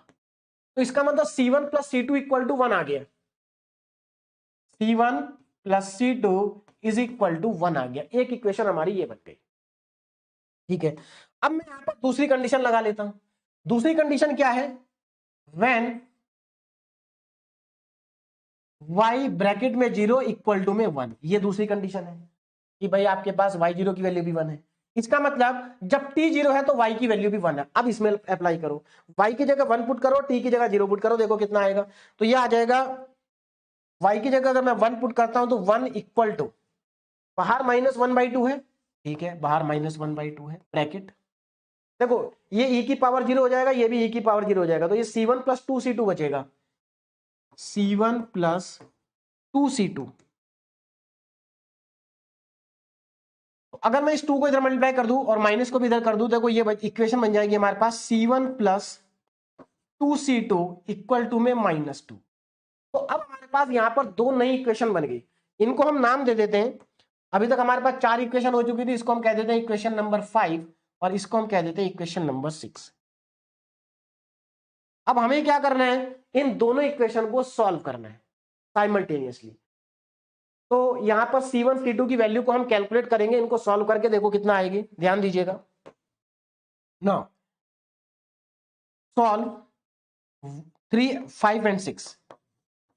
अब 5 एंड 6 को सॉल्व करके हमें C1 C2 निकालना है। तो ध्यान दीजिएगा C1 C2 कितना आएगा भाई, ये C1 plus C2 equal to 1 है, और दूसरी इक्वेशन में C1 plus 2C2 equal to में -2 है। तो सीधी सी बात है, अगर आप ध्यान से देखो, अगर मैं इनको सब्ट्रैक्ट कर दूं तो ये C1 से C1 कट जाएगा, यहां पर माइनस का C1 बचेगा और यहां पर 3 बचेगा। तो थोड़ा सा इनको ऊपर करके लिख देता हूं, यही हो जाएगा solve. C1 plus C2 is equal to कितना है, 1 है। और दूसरी इक्वेशन में C1 plus 2C2 equal to -2 है। हम C1 से C1 को काटने के लिए हमें क्या करना पड़ेगा, सब वही एलिमिनेशन मेथड। तो मैं यहां पर C1 को एलिमिनेट कर देता हूं, तो मुझे साइन चेंज करना पड़ेगा, ये माइनस और ये प्लस। तो अगर अब मैं इन दोनों को ऐड कर दूं तो देखो क्या होगा, ये C1 से C1 कट जाएगा भाई, ये कट जाएगा, बचेगा क्या हमारे पास, बचेगा यहां से माइनस का C2 और इज इक्वल टू में प्लस का 3। तो यहां से हमारे पास C2 की वैल्यू आ गई -3। C2 की वैल्यू कितनी आ गई, C2 की वैल्यू आ गई -3। तो C2 आ गया भाई -3। और जब C2 -3 आ जाएगा तो इसमें किसी में भी पुट कर दो, आप यहां पर पुट करो तो ये -3 उधर जाके 1 में ऐड हो जाएगा, 4 बन जाएगा। तो इसका मतलब C1 की वैल्यू आ जाएगी 4। बोलो बात समझ में आ रही है, हमारे पास C1 और C2 की वैल्यू आ चुकी है। अब इस C1 और C2 की वैल्यू को अब हमें क्या करना है, X और Y की वैल्यू में पुट करना है, X और Y की वैल्यू में पुट करना है। तो हम यहां पर लिखेंगे हेंस, अब देखो जरा ध्यान से, ये जो x की वैल्यू, तो यहां पर C1 की जगह 3 पुट करेंगे और C2 की जगह 4 पुट करेंगे, तो हमारे पास x का जो फाइनल आंसर आ जाएगा वो आ जाएगा C1 की जगह 4, C1 की जगह पर 4, तो 4e की पावर -2t प्लस C2 की जगह आ जाएगा, एक मिनट, C1 की जगह 4, C2 की जगह -3 आएगा, तो यहां पर आ जाएगा माइनस का 3 e की पावर -3t। ये मेरे पास फाइनली इस क्वेश्चन का आंसर आएगा। ये है x की वैल्यू। चलिए y की और लिख लेते हैं पहले, y इज इक्वल टू, ध्यान से देखो जरा, y इक्वल टू, अब यहां पर आ जाओ, C1 की जगह पुट करेंगे हम 4 है ना, और इसकी जगह पुट करेंगे C2 की जगह -3। तो यहां पर 4 पुट करेंगे, यहां पर -3 पुट करेंगे, तो ये माइनस का 6 हो जाएगा। तो बाहर 1/2 लिखा, तो एक काम कर लेते हैं, अंदर से 2 को कॉमन लेके 2 से 2 को क्या कर देंगे, हम कैंसिल आउट कर देंगे, है ना, 2 से 2 को क्या कर देंगे, कैंसिल आउट। तो ये हमारे पास बचेगा कितना, जब मैं C1 की जगह लिखूंगा 4 और ये 1/2 इसमें मल्टीप्लाई होगा, तो ये माइनस का 2 e की पावर -2t बचेगा। और जब यहां पर मैं C2 की जगह लिख दूंगा -3, तो ये माइनस का 6 हो जाएगा, और ये माइनस माइनस प्लस होगा और बचेगा 3 प्लस 3 e की पावर में माइनस का 3t, और यही हमारे पास x और y का फाइनल आंसर भी होगा। This is the final answer. तो मेरे ख्याल से अब सभी स्टूडेंट को समझ में आ गया होगा कि किस तरह से साइमल्टेनियस लीनियर डिफरेंशियल इक्वेशन को हम सॉल्व करते हैं। तो ये क्वेश्चन भी हमारा कंप्लीट हो गया है। अब हम चलते हैं नेक्स्ट क्वेश्चन पे। Now question number 3। अब इसमें क्या नया है, देखो अभी तक जो हमने 2 क्वेश्चन सॉल्व करे, दोनों ही क्वेश्चन में कोई टी की टर्म्स नहीं थी, इसलिए दोनों ही क्वेश्चन में पीआई 0 था, केवल सीएफ निकला, पीआई हमारा 0 था। लेकिन इस क्वेश्चन में क्या नया देखने को मिल रहा है आपको, कि देखो इसमें राइट हैंड साइड में टी की टर्म्स ऑलरेडी आपको गिवन है सेपरेट। तो इसका मतलब क्वेश्चन तो बिल्कुल सेम है 1 और 2 की तरह, लेकिन इसमें नया क्या है, इसमें नया ये है कि यहां पर आपको पीआई कैलकुलेट करना पड़ेगा, यहां पर पीआई 0 नहीं होगा। तो चलिए कैलकुलेट करते हैं। तो सॉल्व करने का तरीका एग्जैक्टली सेम है। तो मैं एक काम करता हूं, डायरेक्ट इक्वेशन को स्टैंडर्ड फॉर्म में लिखता हूं। देखो ये इक्वेशन हमारी ऑलरेडी स्टैंडर्ड फॉर्म में है, क्योंकि एक्स की टर्म एक साथ है, वाई की टर्म एक साथ है लेफ्ट हैंड साइड में, और टी की टर्म राइट हैंड साइड में। यहां पर थोड़ा सा चेंज करना पड़ेगा, इसको पहले लिखना पड़ेगा और इसको बाद में लिखना पड़ेगा, क्योंकि हम एक्स की टर्म को पहले लिखते हैं और वाई की टर्म को बाद में लिखते हैं। तो चलिए मैं इन दोनों को स्टैंडर्ड फॉर्म में लिख देता हूं डायरेक्ट। तो ये हमारे पास आ जाएगा dx by d t plus 4x plus 3y is equal to में टी, पहली इक्वेशन। दूसरी equation dy by d t, sorry dy by d t नहीं, x की टर्म पहले आएगी, 2x plus dy by d t, dy by d t plus 5y और is equal to में e की पावर t। अब ये हमारे पास स्टैंडर्ड फॉर्म है। एक को हम कह देते हैं इक्वेशन नंबर 1 और एक को हम कह देते हैं equation number 2। This is 1 and this is. अब क्या करना है, अब हमें यहां पर ऑपरेटर का यूज करना है। तो हम यहां पर अब ऑपरेटर का यूज करेंगे, put D by d T, इसके बराबर पुट करना है कैपिटल डी के। तो जल्दी से कर देते हैं। तो देखो इस इक्वेशन में अगर मैं डी बाई डी टी की जगह कैपिटल डी पुट करूंगा तो ये भी एक्स के टर्म है, ये भी एक्स के टर्म है, तो इसमें से एक्स कॉमन आएगा। तो ये हमारे पास बचेगा डी प्लस 4 और बाहर एक्स कॉमन आएगा इन दोनों में, plus 3y is equal to में t। उसके बाद सेम यहां पर करेंगे। तो पहली टर्म देखो x के नीचे x लिखेंगे तो ये हमारे पास 2x है।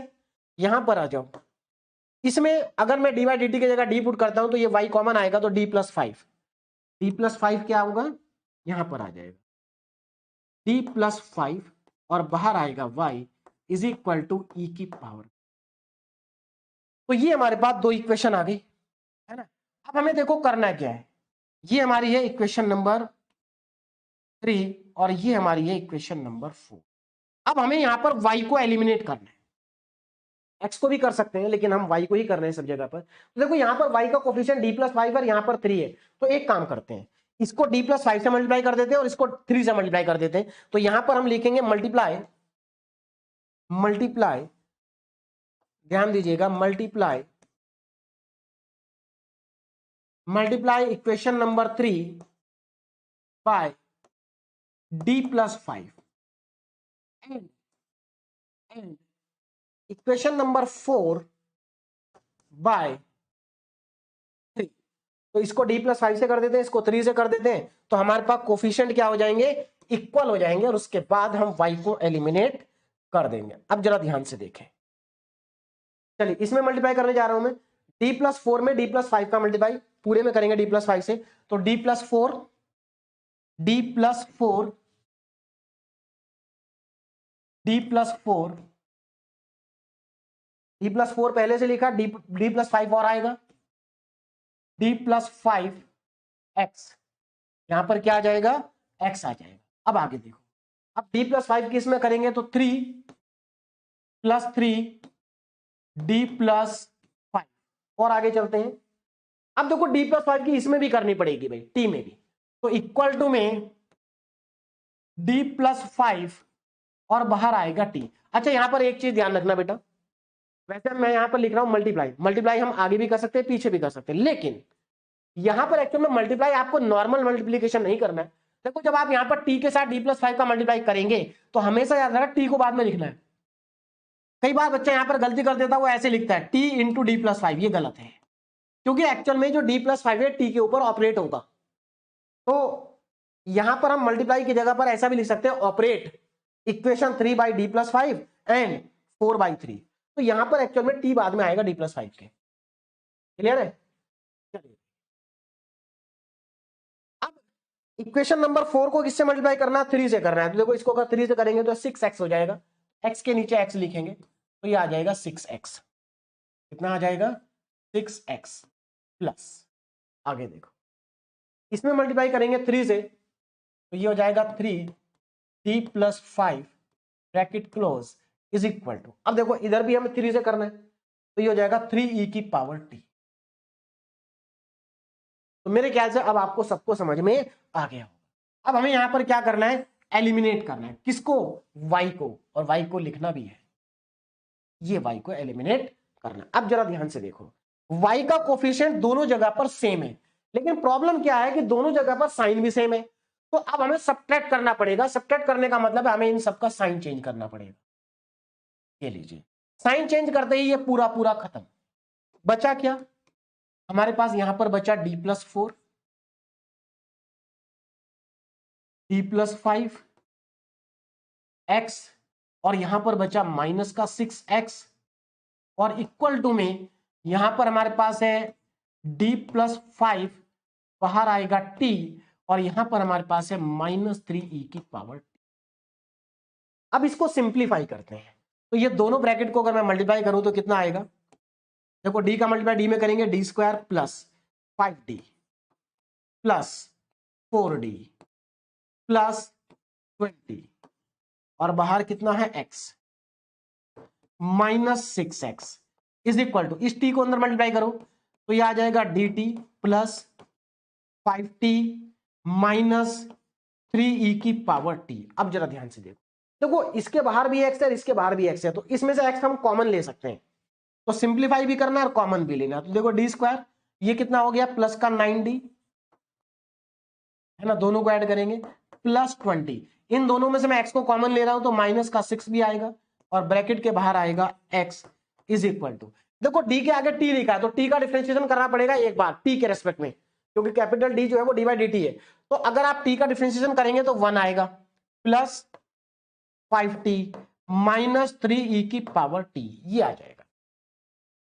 इसको थोड़ा सा माइनस करके लिखेंगे तो ये आ जाएगा हमारे पास d² प्लस 9d प्लस 14 और x is equal to 1 plus 5t, 1 plus 5t minus 3e⁻t।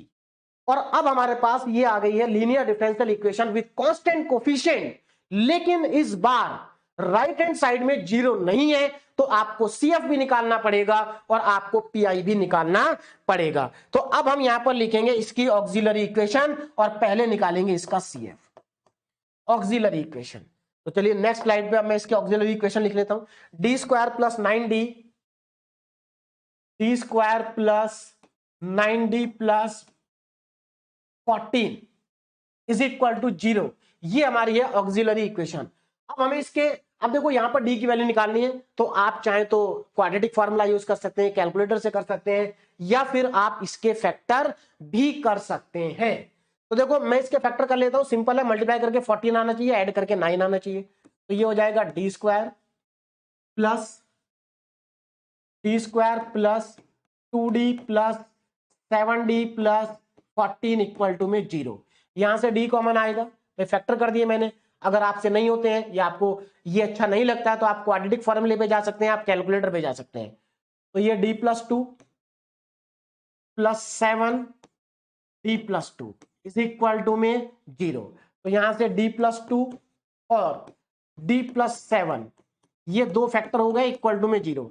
तो यहां से हमें d की दो वैल्यू मिली, -2, -7, तो दो रियल और डिफरेंट रूट्स मिले हैं। तो अब हम इनके लिए CF का फॉर्मूला लिखेंगे। CF क्या फॉर्मूला होगा, C1e⁻m1t प्लस C2e⁻m2t।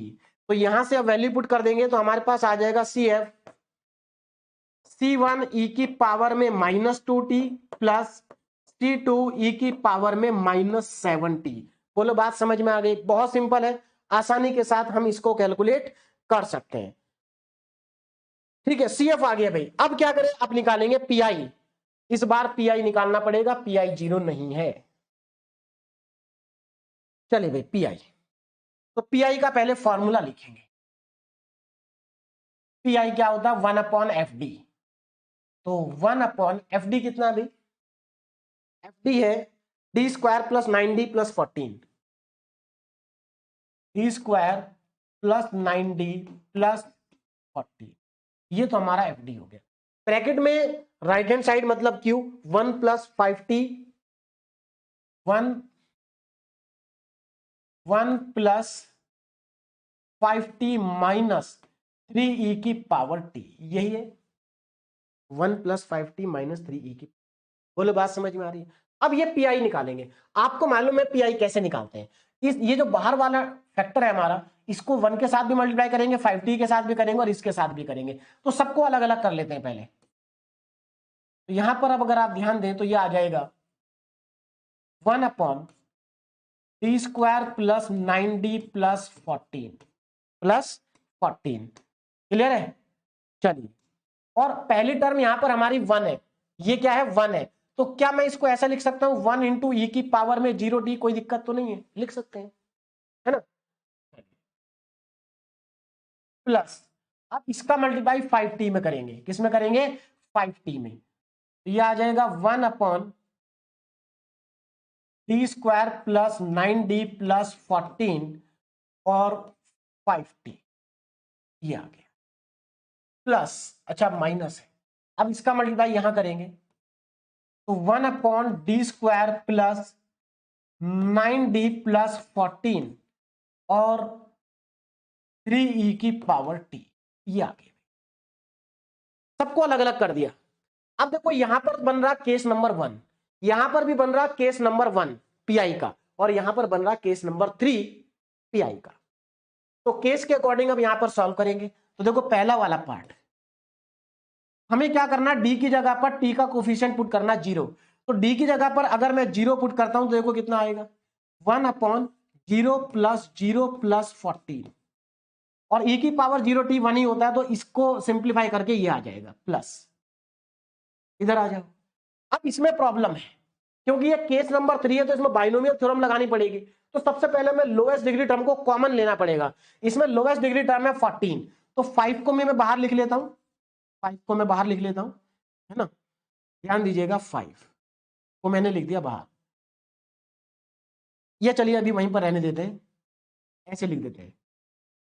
पहले यहां पर मैं 14 को कॉमन ले लेता हूं, तो अगर मैं 14 को कॉमन लूंगा तो क्या बचेगा, देखो 14 को कॉमन लिया तो 14 की जगह पर बचेगा 1, डी स्क्वायर अपॉन हो जाएगा 14, और यहां पर हो जाएगा प्लस का 9d अपॉन 14, ये हमारे पास आ जाएगा, और ये हमारा होगा 5।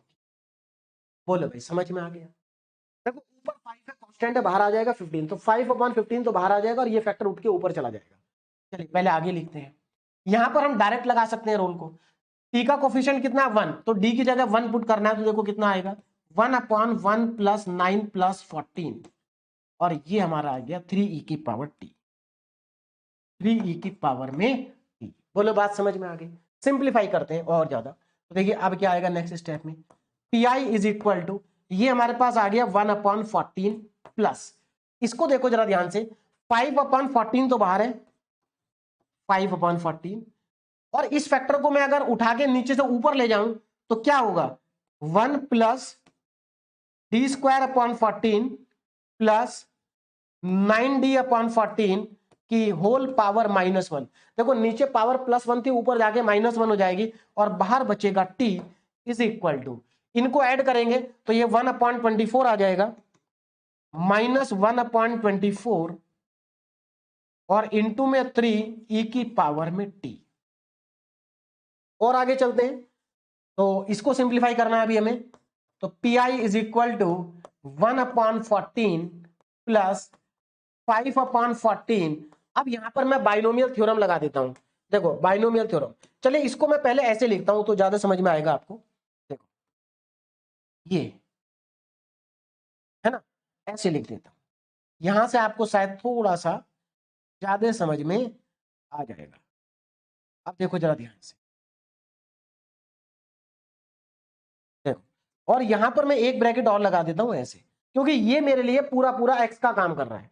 तो ये 1 प्लस एक्स की होल पावर -1 हो गया। अब यहां पर मैं बाइनोमियल थ्योरम को एक्सपेंड कर देता हूं, बाहर केवल t लिखा है, तो हमें केवल d की पावर 1 तक एक्सपेंड करना है, तो देखो 1 आएगा।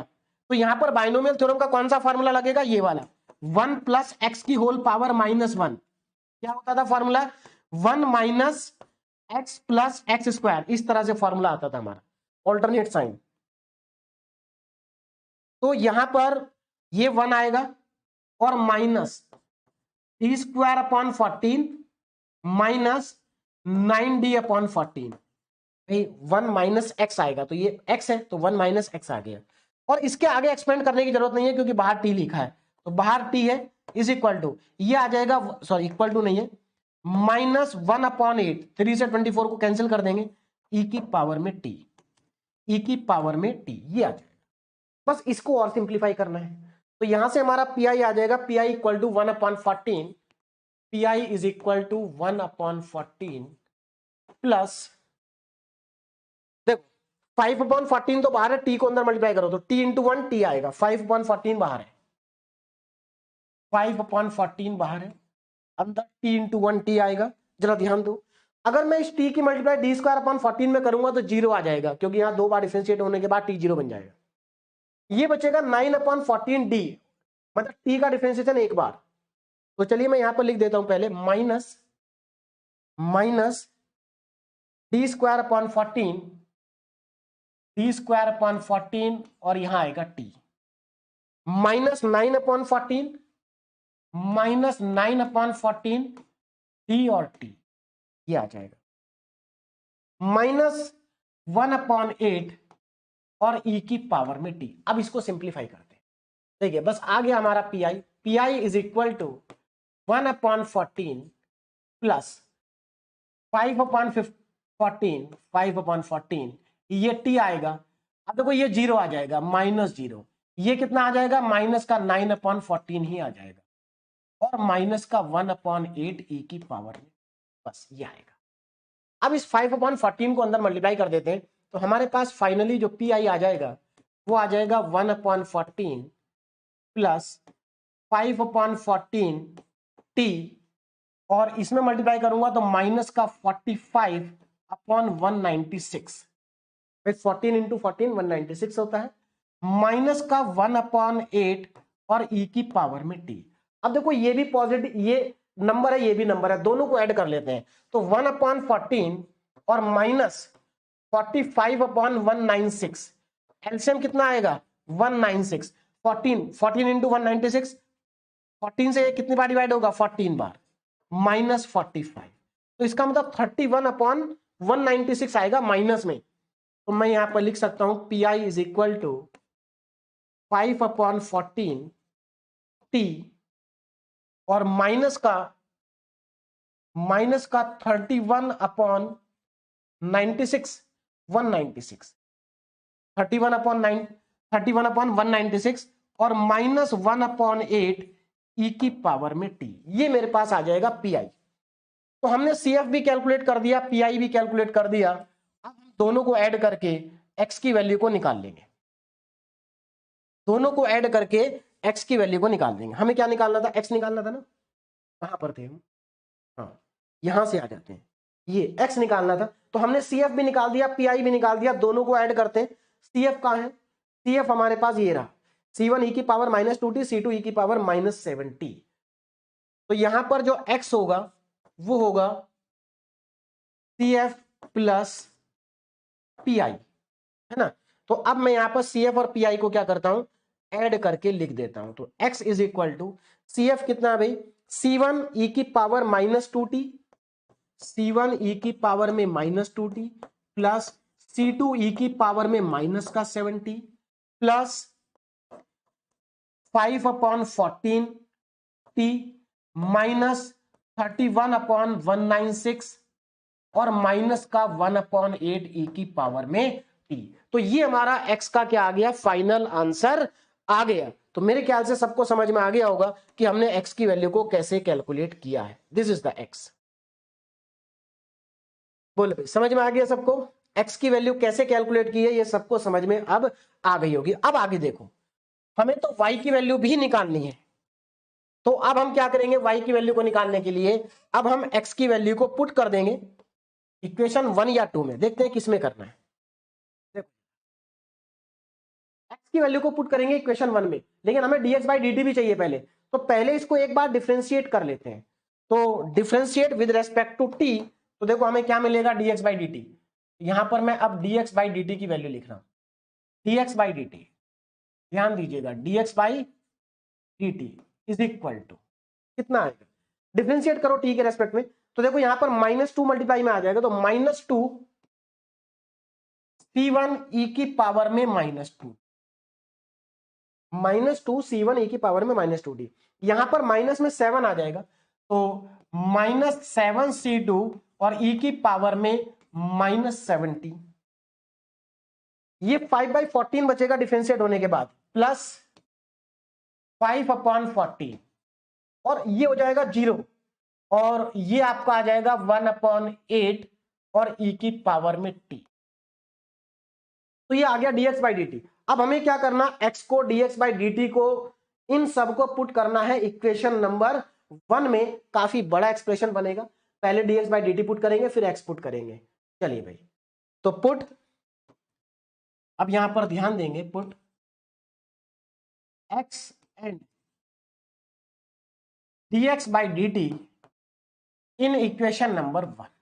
तो जब आप 1 में पुट करने जाएंगे तो सबसे पहले आपको dx बाई dt पुट करना है। तो ये रहा मेरे पास dx बाई dt, इसको मैं यहां पर सब्स्टिट्यूट कर देता हूं, -2c1 e की पावर में -2t -7c2 e की पावर में -7t प्लस 5/14 माइनस 1/8 e की पावर में t। अभी तो हमने dx बाई dt पुट करा है, अब क्या पुट करें, अब यहां पर पुट करेंगे 4 इंटू एक्स, मतलब x को 4 से मल्टीप्लाई करके पुट करना है। तो x ये, इसको 4 से मल्टीप्लाई करके पुट करना, ध्यान रखना सब में 4 मल्टीप्लाई होगा। तो इसमें अगर आप 4 मल्टीप्लाई करेंगे तो प्लस 4c1 e की पावर में -2t प्लस, ध्यान दीजिएगा, प्लस 4c2 e की पावर में -70। देखो 4c2 e की पावर -70, इसमें अगर मैं 4 से मल्टीप्लाई करूंगा तो देखो 4 से मल्टीप्लाई करूंगा तो ये काट देंगे हम, तो ऊपर 10 और नीचे आएगा 7 प्लस 10/7 t। इधर 4 से मल्टीप्लाई करना है, तो अगर मैं यहां पर 4 से मल्टीप्लाई करता हूं तो देखो ये 4 से 196 कट जाएगा, तो -31/4 से कितनी बार कटेगा, 4 4 जा 16, तो 4 आ जाएगा और 9 आ जाएगा, 49 टाइम्स कट जाएगा भाई 4 से 196। ठीक है, माइनस, अब यहां पर 4 आएगा तो ये 4/8 1/2 बचेगा, तो माइनस का 1/2 e की पावर t, माइनस का 1/2 और e की पावर में t। चलिए भाई x भी पुट कर दिया, और क्या पुट करना है, 4x हमारे पास आ चुका। अब यहां पर आएगा प्लस का 3y और इक्वल टू में आएगा t, प्लस का 3y इक्वल टू में t, प्लस का 3y इज इक्वल टू में t। और हमें यहां से क्या करना है, y निकालना है, हमें यहां से y को कैलकुलेट करना है। तो अब जरा ध्यान दीजिएगा कैसे करेंगे। देखो, एक c1 की टर्म ये और एक c1 की टर्म ये, दोनों सेम टर्म है, तो दोनों को ऐड करेंगे, तो ये माइनस का 2, ये प्लस का 4 है, तो प्लस का 2 बचेगा भाई। तो हमारे पास बचेगा 2c1 e की पावर में -2t, इसको और इसको ऐड करने के बाद ये हमारे पास c2 की टर्म है, ये भी c2 की टर्म है, तो यहां पर -7 है, यहां पर प्लस का 4 है, तो ये माइनस का 3 बचेगा, माइनस का 3c2 e की पावर में -70। और आगे चल, चलिए, तो हमने इसको इसको इसको और इसको तो ऐड कर दिया है। अब आगे अगर आप ध्यान दें तो देखो यहां पर t वाली टर्म को ऐड करते हैं, t वाली टर्म्स को। देखो यहां पर तो कोई t की टर्म्स है नहीं, यहां पर ये वाली टर्म t की है, 10/7, तो एक ही टर्म है, तो 10/7 इंटू टी की कोई और टर्म तो हमारे पास नहीं है। चलिए कोई बात नहीं, अब आगे देखो और कौन कौन सी टर्म है हमारे पास। देखो यहां पर माइनस का 1/8 e की पावर t है, यहां पर माइनस का 1/2 e की पावर t है। अगर मैं दोनों को ऐड करता हूं तो कितना आएगा, देखो माइनस का 1/8 माइनस का 1/2, एलसीएम आएगा 8, तो -1 और माइनस का 4, तो ये माइनस का 5/8 आ जाएगा भाई, माइनस का 5/8। तो इन दोनों को ऐड कर दूं मैं तो ये आएगा माइनस का 5/8 और e की पावर में t। और क्या क्या बच गया हमारे पास, और हमारे पास कांस्टेंट टर्म बच गई। देखो एक ये है 5/14 और एक ये है 31/49। इन दोनों को हमें क्या करना है, ऐड करना है ना। चलिए तो इनको ऐड कर लेते हैं, 5/14 और माइनस का 31/49, एलसीएम कितना आएगा, देखो एलसीएम आएगा 98, है ना। 14 के टेबल में 98, तो यहां पर आ जाएगा 7 टाइम्स, 7 × 5 35, माइनस, इसके टेबल में 2 बार, तो ये आ गया हमारे पास 62। तो अगर मैं 62 और 35 तो 27 आ रहा है, 27 अपॉन 98 माइनस में, तो माइनस में 27 अपॉन 98 आ जाएगा। और कोई टर्म बची क्या, और कुछ बचा क्या, और हमारे पास बचा ये 3y, है ना। और देखो t राइट हैंड साइड में, इसको लेफ्ट में ले आते हैं, तो ये माइनस टी और इज इक्वल टू में आ गया 3y। तो अब हमारे पास 3y के इक्वल टू में ये आ गया। इसको अगर मैं और सिंप्लीफाई करूं तो देखो यहां पर हम इसको ऐसा लिख सकते हैं 3y, चलिए नेक्स्ट स्लाइड पे ही लिख लेता हूं क्योंकि इसमें आंसर आएगा भी नहीं, या चलिए डायरेक्ट यहीं पर आंसर लिख दूं। देखो हमें कुछ और तो नहीं निकालना, कुछ और नहीं निकालना। देखो मैं डायरेक्ट आंसर लिख रहा हूं भाई, अब ध्यान से समझना। देखो ये 3 इसके नीचे आएगा, सबके नीचे आएगा 3, सबके नीचे क्या आएगा, 3 आएगा अब हमारे पास। तो मैं यहां पर डायरेक्ट आंसर लिख रहा हूं, जरा ध्यान से देखना। अच्छा एक और चीज, जब इस 3y को मैं उधर ले जाऊंगा तो यहां पर ये माइनस का 3y आएगा भाई। तो देखो अब मैं यहां पर y इक्वल टू में डायरेक्ट आंसर लिख रहा हूं, y इक्वल टू, एक तो ये जो -3 है वो सबके नीचे आएगा। तो देखो जब इसके नीचे मैं लिखूंगा तो ये हो जाएगा माइनस का 2/3 e की पावर में माइनस का 2/3 c1 और e की पावर में माइनस का 2t। अगर -3 को इसके नीचे लाऊंगा तो -3 से -3 कट जाएगा, तो ये बचेगा प्लस t2 e की पावर माइनस का 7t। ठीक है, 3 को अगर मैं इसके नीचे लाऊंगा तो ये बचेगा प्लस, अच्छा माइनस हो जाएगा ना, साइन चेंज हो जाएंगे सबके, ये माइनस हो गया, ये प्लस, ये माइनस, माइनस 10/21t। और अगर इसके नीचे लाएंगे तो ये हो जाएगा 5/24 प्लस का 5/24 e की पावर में t। और अगर इसके नीचे लाऊंगा तो ये प्लस हो जाएगा, लेकिन ये 3 से 27 कट जाएगा कितनी बार, 9 टाइम्स, तो ये बचेगा हमारे पास माइनस का 9/98, और माइनस का नहीं प्लस का, क्योंकि साइन चेंज हो जाएगा, है ना, इनके सबके साइन चेंज हो जाएंगे। अब यहां ये भी प्लस हो जाएगा। अच्छा t हमारे पास, एक और चीज ध्यान दो यहां पर बेटा, मैंने देखो ये 10/7t है और ये t है, इसमें से अगर मैं इसको माइनस कर दूं तो ये 3/7t बचेगा, यानी कि 3/21t। तो यहां पर 3/21t आएगा, है ना, बस t का काम खत्म हो गया। देखो मैंने क्या किया, मैंने यहां पर, ध्यान दीजिएगा, मैंने एक स्टेप डायरेक्ट कर दिया, ये 10/7t था और ये माइनस में t था, इसमें से इसको माइनस कर दो तो क्या बचेगा, 3/7t बचेगा, और उधर से फिर -3 नीचे आएगा, तो ये हमारा माइनस में 3/21 हो जाएगा, नीचे 3/7 था ना, तो 3/21 हो जाएगा और t, और उसके बाद ये दोनों माइनस में। ठीक है, यही हमारा क्या हो जाएगा, y की फाइनल वैल्यू हो जाएगी। एक बार मैं चेक कर लेता हूं कहीं पर कुछ गलत कॉपी तो नहीं कर दिया है ना। तो ये हमारा इस क्वेश्चन का क्या है, फाइनल आंसर है। तो -2/3 c1 e की पावर -2t, c2 e की पावर -7t, और 9/98 5/24, है ना, ये हमारे पास आ रहा है। तो इसमें, तो ये हमारा करेक्ट आंसर है ना। बस यहां पर आप थोड़ा सा ये लिख सकते हैं, ये 3/27 है, तो इसको सिंप्लीफाई करके नहीं लिखा मैंने, तो इसको आप 1/7 लिख सकते हैं, 1/7t, 1/7, बस कंप्लीट हो गया। तो यहां पर हमारे पास x की वैल्यू भी आ गई और y की वैल्यू भी आ गई। तो देखो इस क्वेश्चन में क्या था, अगर आप इस क्वेश्चन को ध्यान से देखें तो सेम क्वेश्चन था पहले दो की तरह, लेकिन राइट हैंड साइड में t का फंक्शन था, तो इसका मतलब यहां पर CF और PI आएगा। तो हमने यहां पर CF निकाला, PI निकाला, फिर हमारे पास CF और PI निकालने के बाद दोनों को ऐड करा तो x की वैल्यू आ गई, फिर x की वैल्यू को डिफरेंशिएट किया और पुट किया इक्वेशन नंबर 1 में, तो हमारे पास y की वैल्यू आ गई।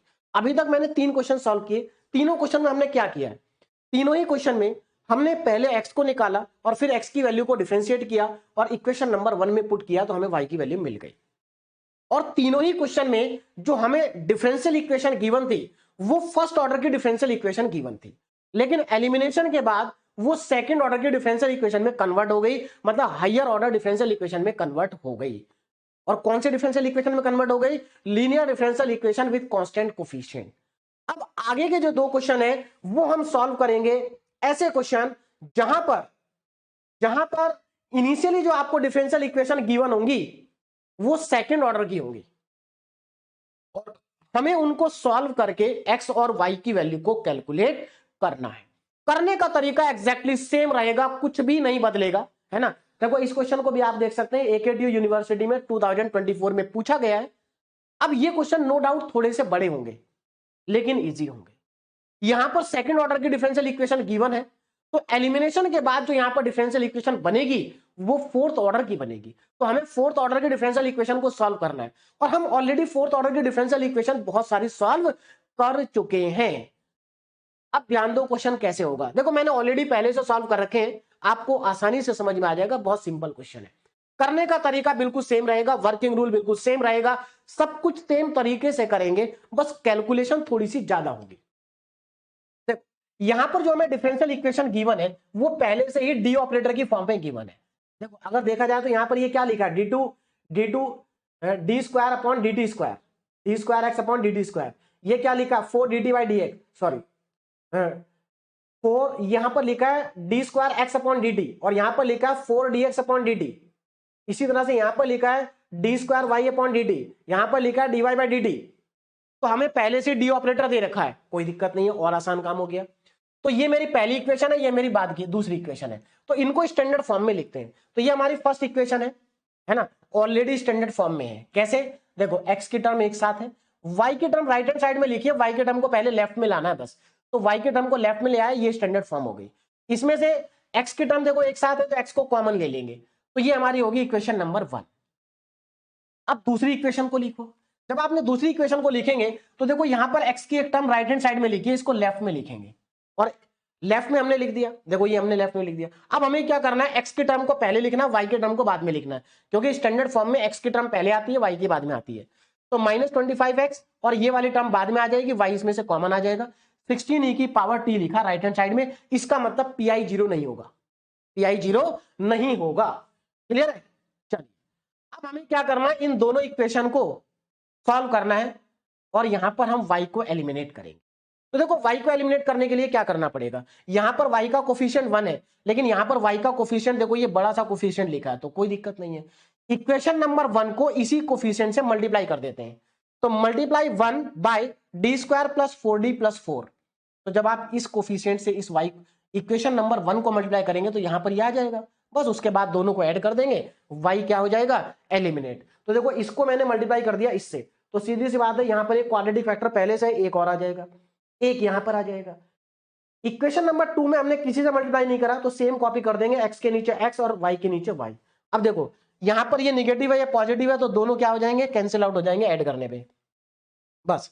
अब देखो ये x की टर्म है -25x, इन दोनों को इसमें से इसको माइनस कर दो और इक्वल टू में दोनों को ऐड कर दो, तो ये 16e की पावर t आ जाएगा। बस अब हमें इसको सिंप्लीफाई करना है बिल्कुल सेम तरीके से, इन दोनों फैक्टर को करना है मल्टीप्लाई। दो फैक्टर मल्टीप्लाई करने सबको आते हैं, तो जब आप दो फैक्टर को मल्टीप्लाई करेंगे तो ये आ जाएगा। इसमें से जो टर्म कैंसिल आउट हो रही है उनको कैंसिल आउट कर देंगे, जो बची उनको लिखेंगे, तो ये बचेंगे हमारे पास। इन दोनों में से x को कॉमन ले लेंगे तो हमारे पास ये बचेगा, सिंप्लीफाई करेंगे तो ये बचेगा। अब जरा ध्यान से देखो ये क्या है, ये तो लीनियर डिफरेंशियल इक्वेशन है विद कांस्टेंट कोफिशिएंट, जो हम ऑलरेडी सॉल्व कर चुके हैं केस नंबर 1 में। तो यहां पर हमारा केस 1 बन गया, तो हमें x की वैल्यू निकालनी है अकॉर्डिंग टू केस नंबर 1। पहले CF निकालेंगे, उसके बाद PI निकालेंगे, दोनों को ऐड कर देंगे, तो हमारे पास क्या आ जाएगा, x आ जाएगा। तो देखो पहले मैंने ऑक्सिलरी इक्वेशन को लिखा, यहां से CF आ जाएगा। देखो यहां पर जो हमारे पास इक्वेशन है वो बाई क्वाड्रेटिक इक्वेशन है, और आपको मालूम है जब बाई क्वाड्रेटिक इक्वेशन में d की पावर इवन होती है, देखो यहां पर 4 है, यहां पर 2 है, यहां कहीं पर भी d की पावर 1 या d की पावर 3 नहीं है, इवन पावर है। तो इवन पावर के केस में इसके हम फैक्टर कर सकते हैं बिल्कुल वैसे ही जैसे हम क्वाड्रेटिक इक्वेशन के करते हैं। तो देखो मल्टीप्लाई करके 9 आना चाहिए और माइनस करके 8 आना चाहिए। तो देखो 9 और 1 को मल्टीप्लाई करके -9 आएगा और -9 + 1 ऐड करेंगे तो माइनस का 8 आएगा। तो ये हमारे हो गए फैक्टर, तो ये हमारे पास फैक्टर आ गए।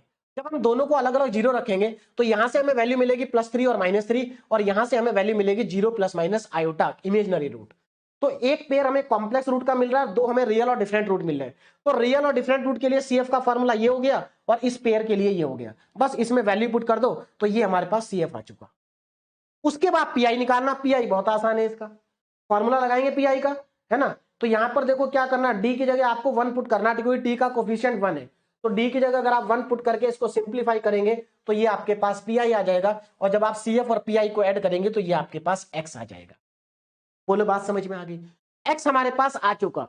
अब हम क्या करेंगे, वाई को निकालेंगे। अब इक्वेशन नंबर वापस 1 और 2 पे जाते हैं। देखो हमें निकालना वाई को, तो एक काम करो, अगर वाई को निकालना है तो ये जो हमारी इक्वेशन नंबर 1 है इसको देखो, बिल्कुल स्टार्टिंग वाली इक्वेशन ये, या इसको देखो जो लिखी हुई है, इसको ही देखो आप सीधे। ठीक है, देखो यहां पर क्या हो रहा है, एक्स का 2 बार डिफरेंशिएशन हो रहा है, यहां पर एक्स का 1 बार डिफरेंशिएशन हो रहा है, और यहां पर एक्स है।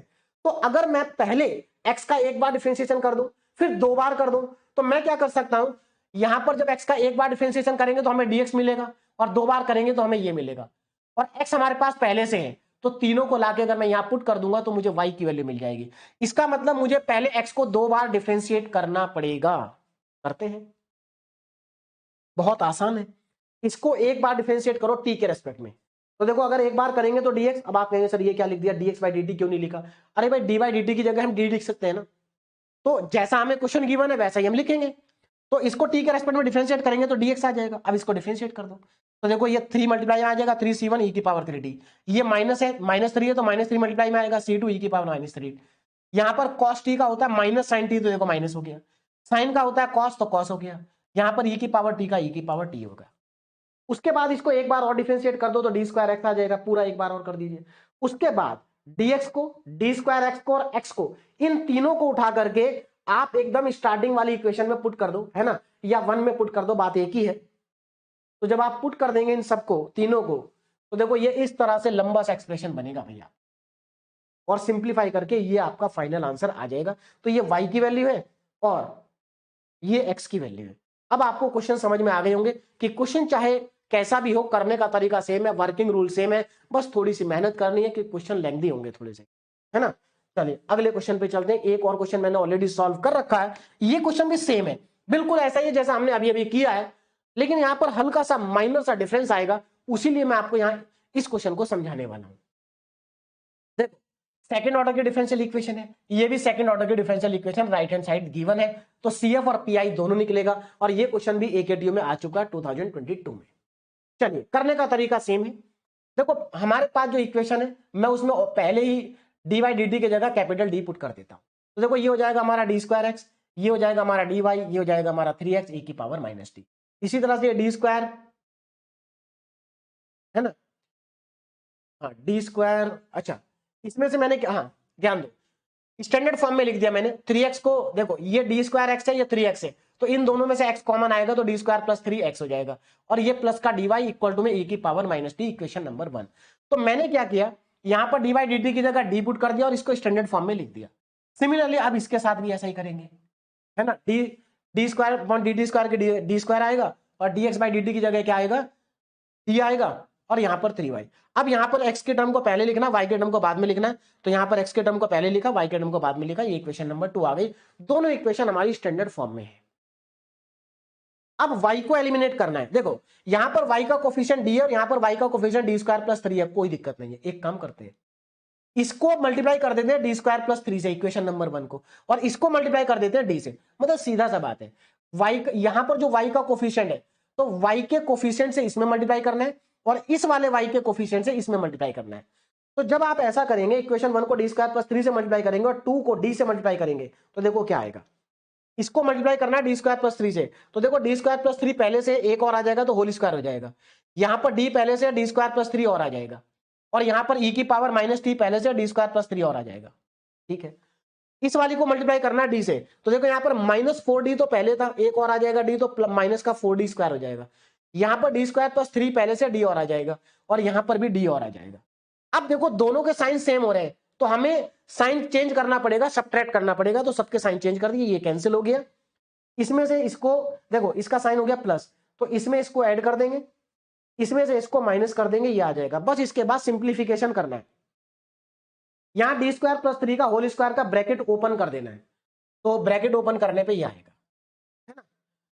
इक्वल टू में इसको सिंप्लीफाई करो, ए की पावर -t दोनों में मल्टीप्लाई होगा, तो हमने दोनों में मल्टीप्लाई कर दिया, ये आ गया। अब इसको सिंप्लीफाई करो, देखो अगर हम इसको सिंप्लीफाई करते हैं तो इनमें दोनों में से x कॉमन आएगा, तो ये 4d स्क्वायर 6d स्क्वायर के साथ ऐड हो जाएगा 10d square is equal to, देखो e की पावर माइनस टी का अगर आप 2 बार डिफरेंशिएशन करेंगे, देखो सीधी सी बात है, यहां पर डी स्क्वायर का मतलब है 2 बार डिफरेंशिएशन, तो e की पावर माइनस टी का जब आप एक बार करेंगे तो e की पावर माइनस टी आएगा और बाहर माइनस आएगा, एक बार और करेंगे तो माइनस एक बार और आ जाएगा, तो ये माइनस माइनस क्या हो जाएगा प्लस, तो 2 बार करने पर आपको e की पावर माइनस टी ही मिलेगा, और यहां पर 3e की पावर माइनस टी पहले से लिखा है तो ये 4e की पावर माइनस टी हो जाएगा। अच्छा, अगर आप यहां पर देखो minus two cos two T आ गया, तो ये हमारे पास बन गई linear differential equation with constant coefficient. अब हमें इसका CFPI निकालना है, x आ जाएगा, तो ये हमारी ऑक्सिलरी इक्वेशन है, यहां से हम d की वैल्यू निकालेंगे, तो सेम तरीके से यहां पर फैक्टर हो जाएंगे इसके, क्योंकि यहां पर कोई भी पावर ऑड नहीं है, दोनों पावर इवन है, तो क्वाड्रेटिक फैक्टर करेंगे इसके, जैसे क्वाड्रेटिक इक्वेशन के करते हैं, तो यहां पर हमारे पास d की 2 वैल्यू आ जाएंगे और दोनों कॉम्प्लेक्स रूट आएंगे, तो 2 पेयर आ गए कॉम्प्लेक्स रूट के, अब दोनों के अकॉर्डिंग CF का आंसर लिख देंगे, ये सब आपको आता है। अब निकालेंगे PI, तो PI निकालने का फॉर्मूला क्या होता है, 1/FD, ये FD है, और इनटू में जो हमारी राइट हैंड साइड थी वो आ जाएगी, तो इस वाले फैक्टर को इसके साथ भी मल्टीप्लाई करो और इसके साथ भी मल्टीप्लाई करो, तो ये हमारे 2 फैक्टर हो गए, यहां पर केस नंबर 1 लगेगा, यहां पर केस नंबर 2 लगेगा। आपको मालूम है केस नंबर 1 में हम d की जगह पर 1 रखते हैं, t का कोफिशिएंट रखते हैं, तो t का कोफिशिएंट 1 है, तो d जहां पर है वहां 1 रखेंगे, तो 1 + 10 + 9 हो जाएगा 4e की पावर t माइनस। अब इसके केस नंबर 2 में क्या करते हैं, जो t का कोफिशिएंट होता है वो a होता है, तो हम केस नंबर 2 में d स्क्वायर की जगह पर माइनस का a स्क्वायर पुट करते हैं, और यहां पर a कितना 2 है, तो 2 का स्क्वायर कितना हो जाएगा 4, तो d स्क्वायर की जगह पर -4 पुट करेंगे हम, तो देखो d स्क्वायर की जगह पर अगर -4 पुट करते हैं तो क्या हो जाएगा, ये d की पावर 4 है, तो d की पावर 4 को हम लिख सकते हैं d की पावर 2 का होल स्क्वायर 2, और d की पावर 2 की वैल्यू है -4, तो -4 का स्क्वायर, यहां पर देखो -4 का स्क्वायर, यहां पर d स्क्वायर की जगह -4 रखेंगे, बस हो गया काम। इनको सिंप्लीफाई कर देंगे, तो सिंप्लीफाई करने पे ये आएगा, ये हमारा PI है, CF भी आ चुका, PI भी आ चुका, दोनों को ऐड कर देंगे, x आ जाएगा। बोले बात समझ में आ रही है? अब क्या करना है, अब x की वैल्यू को उठा करके पुट करना है किसी एक इक्वेशन में, तो एक बार पहले इक्वेशन को चेक करते हैं। देखो भाई, डिफरेंशिएट करने से पहले चेक कर लेना, कई बार क्या करते हैं जैसे ही x आता है बच्चे उसको 2 बार डिफरेंशिएट कर देते हैं, भाई डिफरेंशिएट करने से पहले चेक कर लेना कि हम सब्स्टिट्यूट कर भी पाएंगे या नहीं, सब में सब्स्टिट्यूशन होता नहीं है। देखो यहां पर ध्यान से, अगर मान लीजिए मेरे पास x आ चुका, x मेरे पास आ चुका, मैं उससे dx/dt निकाल लूंगा और d2 square upon dt square निकालूंगा, तो x की हेल्प से ये निकल जाएगा, लेकिन ये नहीं निकल पाएगा, तो इसका मतलब हम इस इक्वेशन में x और d2x अपॉन dt स्क्वायर को पुट नहीं कर सकते। क्यों नहीं कर सकते, क्योंकि हमारे पास dy/dt नहीं है और हमें y निकालना है। अगर हमने पुट कर भी दिया तो हमें इंटीग्रेशन करना पड़ेगा इसको सॉल्व करने के लिए क्लास 12th वाले मेथड से, तो इसका मतलब यहां पर सब्स्टिट्यूशन पॉसिबल नहीं है इस बार। आगे इसमें चलते हैं, हमारे पास x है, हमें y निकालना है, तो x के हेल्प से मैं dx/dt तो निकाल दूंगा, लेकिन d2y/dt स्क्वायर कहां से निकालेंगे, इसका मतलब ये निकाल ही नहीं पाएंगे, तो यहां पर भी पुट नहीं कर सकते। तो x की वैल्यू का यूज अब आप किसी भी इक्वेशन में नहीं कर सकते y की वैल्यू को कैलकुलेट करने के लिए, तो अब हम जाएंगे दूसरे वाले आंसर ऑप्शन पे। देखो, दो इक्वेशन को एलिमिनेशन मेथड से हम जब सॉल्व करते हैं तो हमारे पास 2 तरीके होते हैं, एक तरीका ये कि y को एलिमिनेट करो, x की वैल्यू आएगी, उसको किसी एक इक्वेशन में पुट करो, y की वैल्यू आ जाएगी। दूसरा तरीका ये है कि y को एलिमिनेट करो, x की वैल्यू निकालो, और x को एलिमिनेट करो, y की वैल्यू निकालो। तो जब सब्स्टिट्यूशन नहीं होगा तो उस केस में हम x को एलिमिनेट करके y की वैल्यू को निकालेंगे। तो अब वापस आ जाओ इन दोनों इक्वेशन पर ही। देखो, अभी हमने क्या करा था, पहले हमने y को एलिमिनेट करा था, अब सेम तरीके से हम x को एलिमिनेट करेंगे।